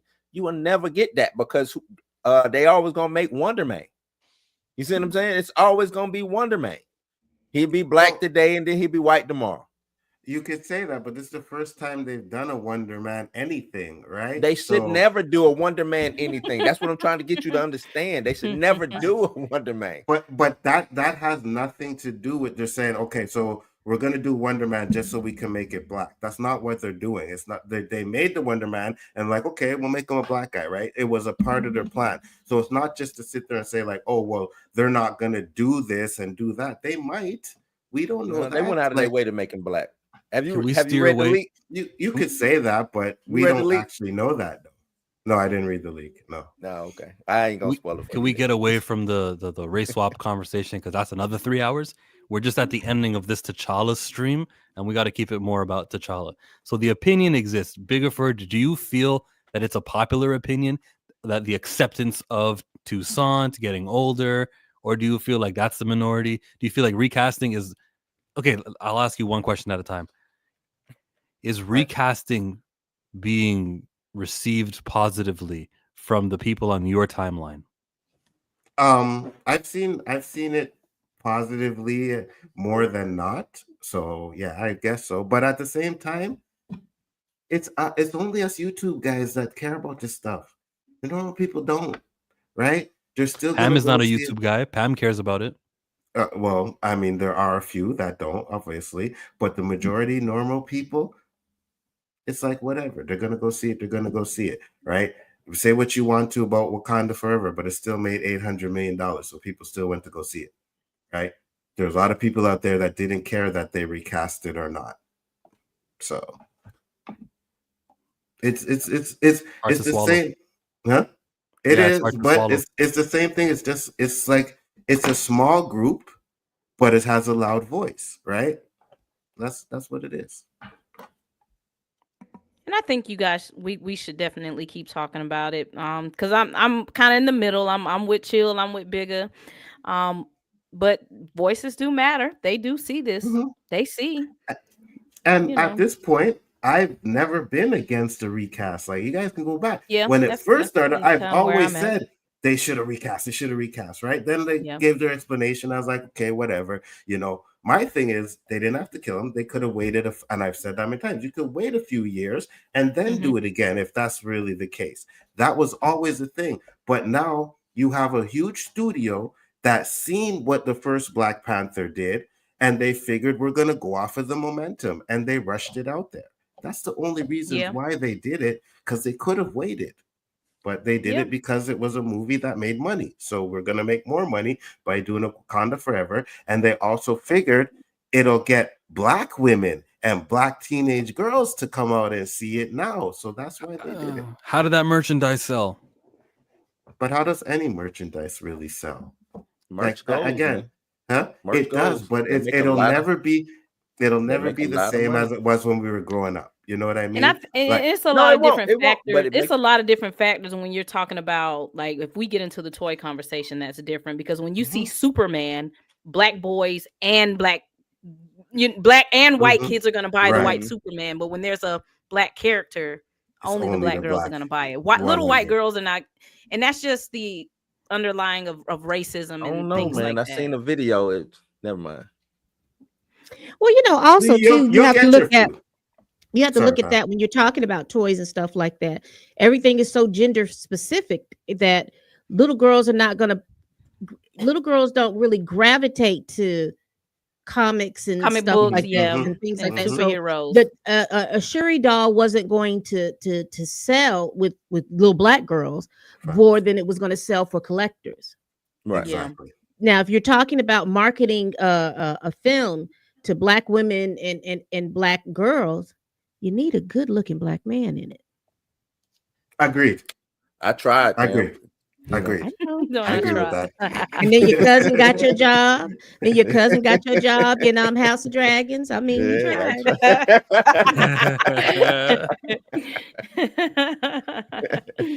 But no, that's right. Yeah. That conversation about the demographic, I think, is a big conversation that I think that they failed on. Because I think Barbie kind of proved that. You know what I'm saying? Like, you have the male demographic, like, who buys comics, who watches these things, who's the general, when we talk about the general public, who the general public is. And I think with a lot of the IPs that they released, whether it was trying to get Shuri to get over the Marvels and things like that, they were trying to get a new audience instead of just concentrating on the audience that was already there. And I'm sorry, you're not gonna get the girls that you got is the girls that you got. Maybe you might get another 100, maybe, but you know what I'm saying? You're not gonna go out and get another million, women to show up just because now it's Shuri. That's just not gonna happen. The women who showed up for Black Panther 1 are the same women who gonna show up for Black Panther 2. Right. And there's only one character that, well, I'm speaking for myself. There's only one character that's like that I'd come out for is Storm. Yeah. But see, Storm is so legacy. She's pulling everybody. Everybody, people who don't even read comic books or know that, you know who Storm is. It's crazy. I was reading an article. Who was it? Was it Comic Book? Was comicbook.com? They did like a poll. She was like the number 2 female. It was Wonder Woman, then Storm. I was like, damn, that's crazy. She's so legacy, and she's Black. That helps. That really helps, because when you think about the X-Men, there were other Black characters, but Storm was there. With the other white people, so you would have little Black girls like me, like, oh, I like her. I like Storm. I want to be like, and she was powerful, so the men liked her. And y'all, I look, this is something I just found out, and I've been reading X-Men and watching X-Men comics for so long. I never knew y'all romanticized Storm. Where have I been? Yeah, where you been? What type of world have I been? I have been so.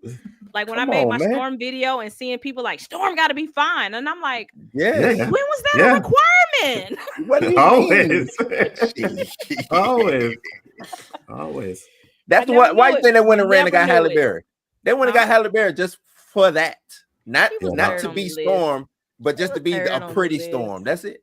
I knew that. I mean, because even when you look at her in the comics and things like that, people were talking about, oh, Black, darker skinned Black women look real good with that salt and pepper or grayish color hair that she has. It's always been, and I don't know if it's for me, was never about her being cute.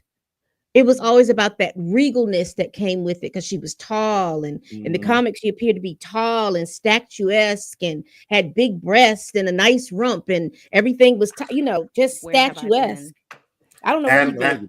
And I always considered her regal. Like I always looked at her like she was regal, but I never knew there was this romanticism. Roundaway girl. She like Storm. I never know people romanticize Storm. And one of the things that was good is she was a tough character. She kicked ass. You know what I mean? She was written well. That's the thing about it. Very good. Whoever the writers was, whenever they was attacking Storm, they attacked her the best way possible. They wrote her the best way. I don't know anybody who that's another thing too. She is a nudist. Like that's like her background. Like she walks around naked. Back in the day, they always used to show Storm naked, flowers. In her little green room and shit. Giant size X-Men #1. So something interesting that's relevant to this is representation. Bo DeMayo says, this was a Marvel directive. Crew members and I brought up his Afro heritage multiple times. They wanted Latino representation on the team since Storm and Bishop were already Black. Okay? Bo is lying. I don't think he's lying. I don't think he's lying at all. I'm not because when they attacked him, when they attacked him about the Sunspot situation, that is not what he said. But now he's coming back. He's not under contract and he's telling us the truth. Yeah, you got to think about where his position still was rocking at with the that. time. Still rocking with Bo. Okay, I'm out. I don't think it's a Bo thing. I think anybody could have said this, and I would have believed it. I would have believed they said, "Hey, we're missing a Spanish person, and we need Sunspot to." It is most definitely believable, but they had a Spanish. Well, I guess he ain't Spanish. No, they didn't have that. We had an Asian person. We had 2 Black people. My point is just to say there can be too much Black. There can be too much melanin on screen. So to waste it, the Black representative on the Avengers, to waste it on a character who has no foundation, who won't return or exist in reboots or have other medium appearances, is a waste of finite resources that's too important to risk on Toussaint. Thanks for coming to the stream. They should have made him Night Thrasher. It would have been the shit. Thanks for coming to the stream, everybody. We're looking for some Static Shock and less Night Thrashers. So we coming back after Captain America? I need to have my Friday or Saturday like zeroed off. I would tell you I got to decide. Me and Darius have to talk it over. What is there to decide? Darius don't even need to be here, clearly. He's watching right now. We're coming after the movie and we talking. We going to tear the movie apart and scrutinize it, or it might be great. I hope it's great. It could be great. It could be good, man. I hope it's full Manchurian Candidate, super spies. I want it to be good. That's what I'm hoping for. I'm not reviewing the movie. Review embargo. Nope. Not until they can announce some tangible, like we need a project with a black lead that comes out. Once the trailer comes out and once I believe they're doing something meaningful and they're bringing up an authentic character, I can be back on Marvel. But until then, they're not getting any reviews out of me. They I'm got not doing Wonder trailer Man. reactions. I'm saying that anything black, anything they could be. It could even be Night Thrasher. And you got Eyes of Wakanda. Well, I'm going to see it on Thursday, and I'll be reviewing it on Friday. So we're not gonna do the stream. So we need to do our own stream without you. Nah, just not me. Just not me. I'm with you, Tina. We're gonna get down. We'll get it together. Let me know. That stream happen? We're gonna do the Friday after it comes out. So it comes out on the 14th. We'll do that following week because I'm gonna be out of town. I can't do it that weekend. I got a wedding. We're gonna do it the week. So hello everybody. Blue or Pam, y'all put it together because I don't know how to set these streams up. Somebody else got to do it. I'll be there. I'll make it happen. I will make it happen. Chill, you're not doing Eyes of Wakanda, Iron. Are you not doing Doom? None of this? Are you just anti-black? What is going on? No, see that's the interesting thing, right? Because they're black, right? It's black enough, right? Chillmonger, what are you doing? Why could you not support this? Every one of these characters have a ceiling. In Ironheart, she is a secondary form of Iron Man. No matter how hot she gets, we know that the Iron Man is the character with the foundation. With never mind. I saw you eye roll. I'm just saying. What you are going against what you said something earlier though. Why? What did I say? I love when I get chill. I love when I catch you. I catch them all the time. Remember you talking about the Chaby? You talking about the Chaby and making somebody can come in and make that character big. Remember you said that? And now you're walking all that shit back by saying that they have a ceiling. So does a Chibi have a ceiling? Does that black villain who comes in played by Denzel Washington or whoever have a ceiling? A Chibi doesn't have the ceiling, or the Sam Wilson has Steve Rogers. That's his competition. Jon Stewart has Hal Jordan. There's a lot of characters who have what? Jon Stewart does not have Hal Jordan as competition. Why do you think that? I hate to go there, but why do you think Hal Jordan is in competition with Jon Stewart? I won't go there. It's fine. No, go there. It's real. Nope. It should be real quick. No, it won't be. It should be. I would say if you care about black representation, you should boycott if you want to, but it does not really help. Facts. Like I said, when they're sitting in the boardroom and they're looking at the numbers, they're not saying, "My God, we need to bring T'Challa back because Ironheart flopped." They're saying black people don't watch this. Go and look.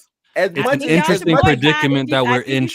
Boycott if you should, but think about the long-term effects of I'm boycotting because I want T'Challa back, but that's not what they see. They don't see that you boycotting because of T'Challa. They just see that it was a black people are not watching the black content that did not make I put out. You're right. How warped is that? How warped when Wonder Man gets no viewership, they're gonna say black characters don't sell. Isn't that crazy? Yeah, or it can get the one viewership from Chill, and they're gonna be like, well, at least we got one. At least we got Chill, and he's covering it. With all of this stuff you want to boycott and don't want to watch, I told you about the comic book with Storm, where you guys you're like, oh, we got to support this Storm comic where she's having intercourse with Wolverine. Not Wolverine, sorry. Yeah, Wolverine. She's having Wolverine, and you're saying we got to support this comic regardless, even though you didn't like that situation, but you're still calling for the support of that comic.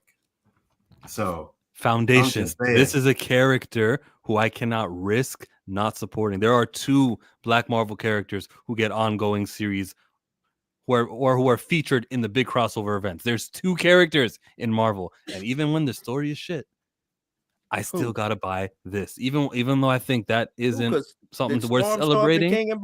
Was Storm and King in Black? A lot of crossover Storm don't show up in. A lot of big events Storm does not show up in. I can tell you that right now, Chill. A lot of big events. You're right. Night Thrasher's in those ones. You're right. Over the last 20 years, Night Thrasher's been a pivotal point. 20 years. I mean, Night Thrasher's older than 20 years. So, I mean, you talking Foundation, but you be shitting on Night Thrasher. I don't get that. Which one? You got to pick a lane. Got to stay there. Foundation or not. You talk about Captain Marvel.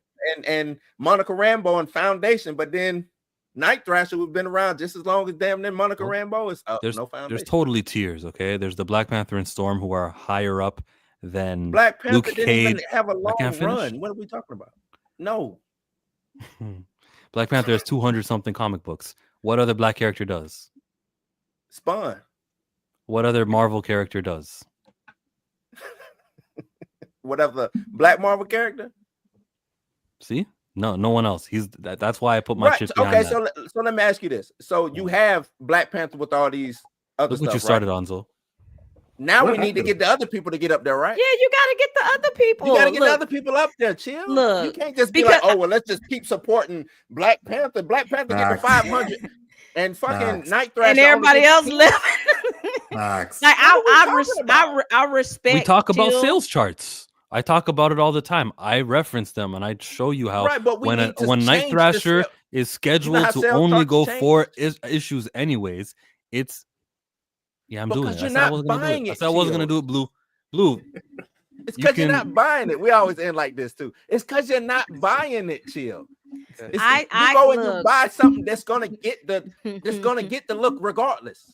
Yeah, and then I'm gonna be out of $4. If I just keep buying everyone, I'm out of $4. But if I buy and if I concentrate my dollars and my attention and my videos and stuff on Black Panther and on Storm, Jill, that's one that you can probably. I hate to say it, Marvel don't cancel me, but you might bootleg. Skip, that. Maybe you can bootleg. Yeah, you can skip. You can skip a T'Challa here. It'll be okay. T'Challa's gonna make his money. It's okay. It's straight. Wrong. Because even T'Challa gets canceled. No, he gets rebooted. Yes, he gets canceled and rebooted. And there's restarting. They all do though. So which would mean that if I'm gonna support a character, it's gonna be the character who's ever present, and I need to help to not just make him a part of the crossover events, to make him the lead of those crossovers. Iron Man 2020. We all read Empire from Fantastic Four. We know these crossover events have a lead character in them. Chill, but you act like chill. You act like Black Panther's going somewhere. Guess who is going somewhere? Night Thrasher, because you didn't buy him. Black Panther gonna keep going. Let Marvel's 87th top character go out. There are 5 more black characters. You're not letting me finish. Don't argue with me about representation and then cut me off at the middle of the sentence, which makes it, when I say fine, don't cut me off to make it to paint me in a picture. That's not helpful. We're not getting anywhere, and there's 5 of us here, so it's not useful. I'm out. Thank you for coming, everybody. Ironheart for a long time? We've been trying to end it. This was a T'Challa video. Yeah, but weren't you trying to support Ironheart for a long time? Yeah, I'm out on Ironheart now. No more. I'm rocking with Ironheart, baby. But you were supporting her, so she's a lower character that you were trying to support. You're right. So why couldn't you do to the rest of them? But I'm saying that was wrong to do. Well, I wasn't wrong to do. Brian Michael Bendis was in charge. We didn't really see the future of it, but now there's enough of a pattern to know what her place is in Marvel, where there's no way I'm going to keep spending money on that. I'd rather buy 2 issues of Black Panther. This whole MCU is built on second tier characters that got elevated. Iron like Man, this is crazy. They started with the second tier characters. They started with the B-list at that time. You guys move like CB Cebulski has a black agenda where he wants to make black characters just as popular as the white ones. What are we talking about? Money talks, Chill. Yeah, you're right. It's money. Talks. It's right. money. Money talks.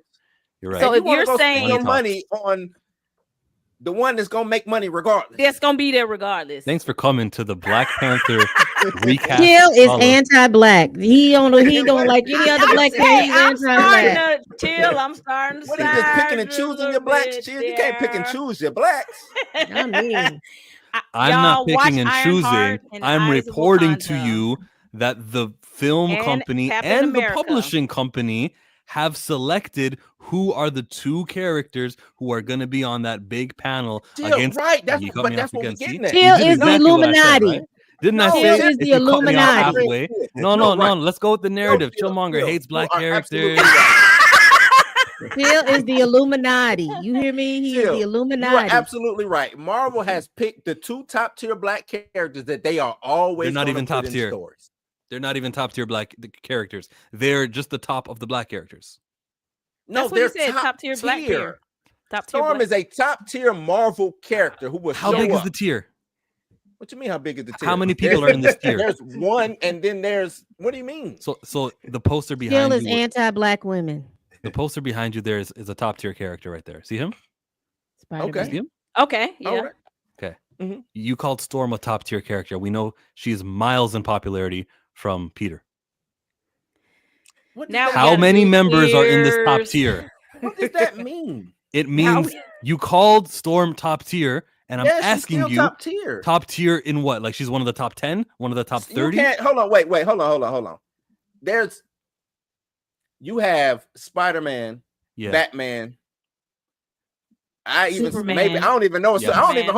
I don't even know if Superman is still in that discussion, but we'll throw him throw him in there anyway. Yeah. So how many names can you throw in there? Wait. Those characters just are out of the fucking stratosphere. They not even here. Spider-Man has been making bad comics for the past 5 years. People been like, what the fuck is this bullshit? But guess what? They buy it only because it's Spider-Man.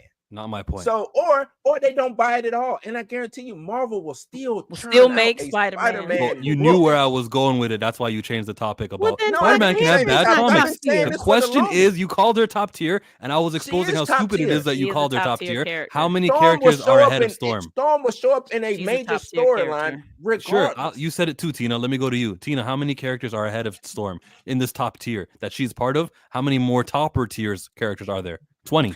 So this is what I think. I think if you get a group of people together, You're not answering because it's a nuanced answer. It's not like you trying to make it black and white. It's not a black and white. It's not a black and white thing. When you are talking about major characters in comic books, Storm is gonna be in that list somewhere, even if it's just I forgot a black person. Okay, she's on a list. You're right. She's on a list. Higher than Black Panther. Tina, on the hierarchy, she's higher than Black Panther for sure. Okay. Black Panther. Okay, now where is she on overall characters? Where is she on the list? Okay, but how long is the list, right? Because we're saying you could still have a list of 75 characters and still be top tier if you have thousands of characters. Anzo, you answered my question. You can be a top 75 character in top tier. I disagree, but thank you for defining top tier. Appreciate it. Well, no, you can, because if you look at the NBA, they have the top 75. Those are the best 75 players in the NBA. They're top tier. So you can still say even if she was 75, she's still a top tier player. So in the NBA, the top 75 players to ever have played are top tier players, which I would agree with. In comic books, the top 75 characters are not all top tier characters. But if you disagree, I respect. At least you answered me. Because I think you're thinking about comic books. You got to think about, like, in all mediums, you got to think about when we're making an X-Men movie, who has to be here? Storm. Okay, then. So what are we talking about?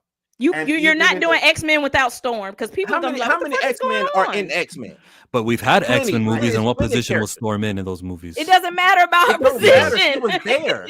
She was there. That's what I'm trying to get you to understand. No. It matters. Being there is not enough. You have to be. No. It's not enough. You're right. Once I make the movie, should I make a good Storm representation of Storm? But she's there, is what I'm saying. That makes she's there.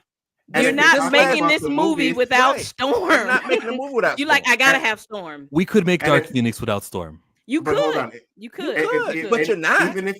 Even if you're saying right, she's not first. Like if you look at those movies, Wolverine was the top guy in all of them, right? So everybody else, was second tier. Everybody. So shout out to the word top tier and the 10-minute thing that we just went down.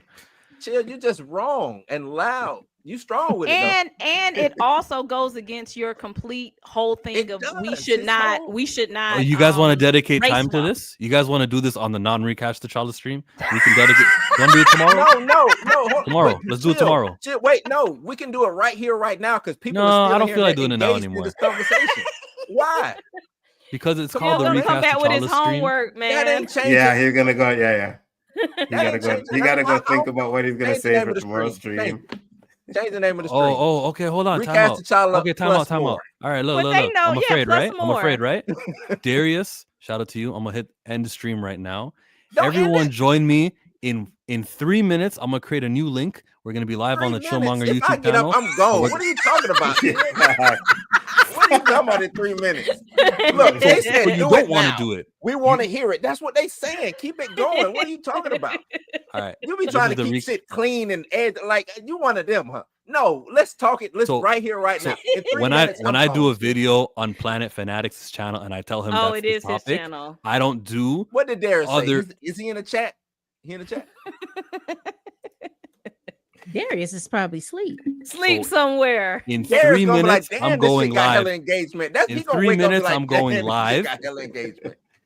In 3 minutes, I'm gonna go live on my YouTube channel. I just muted every single one of these guys. Look, they're all muted. They can't do anything about it. So I am gonna go live, and they'll all have the links, and we can do it there. But the reason for this stream is recasting T'Challa, not about arguing whether how Chillmonger supports black characters and what he does with his dollars. Shout out to everyone who joined. Thumbs us up if you haven't already. Appreciate everyone who super chatted already. We're out. But in 3 minutes, because these guys are all not cowards here, in 3 minutes, Tina and Blue and Pam and Anzo, they're going to be with me arguing this. And it's not because I'm running away or I have to think about it. It's because I respect Planet Fanatics' streams.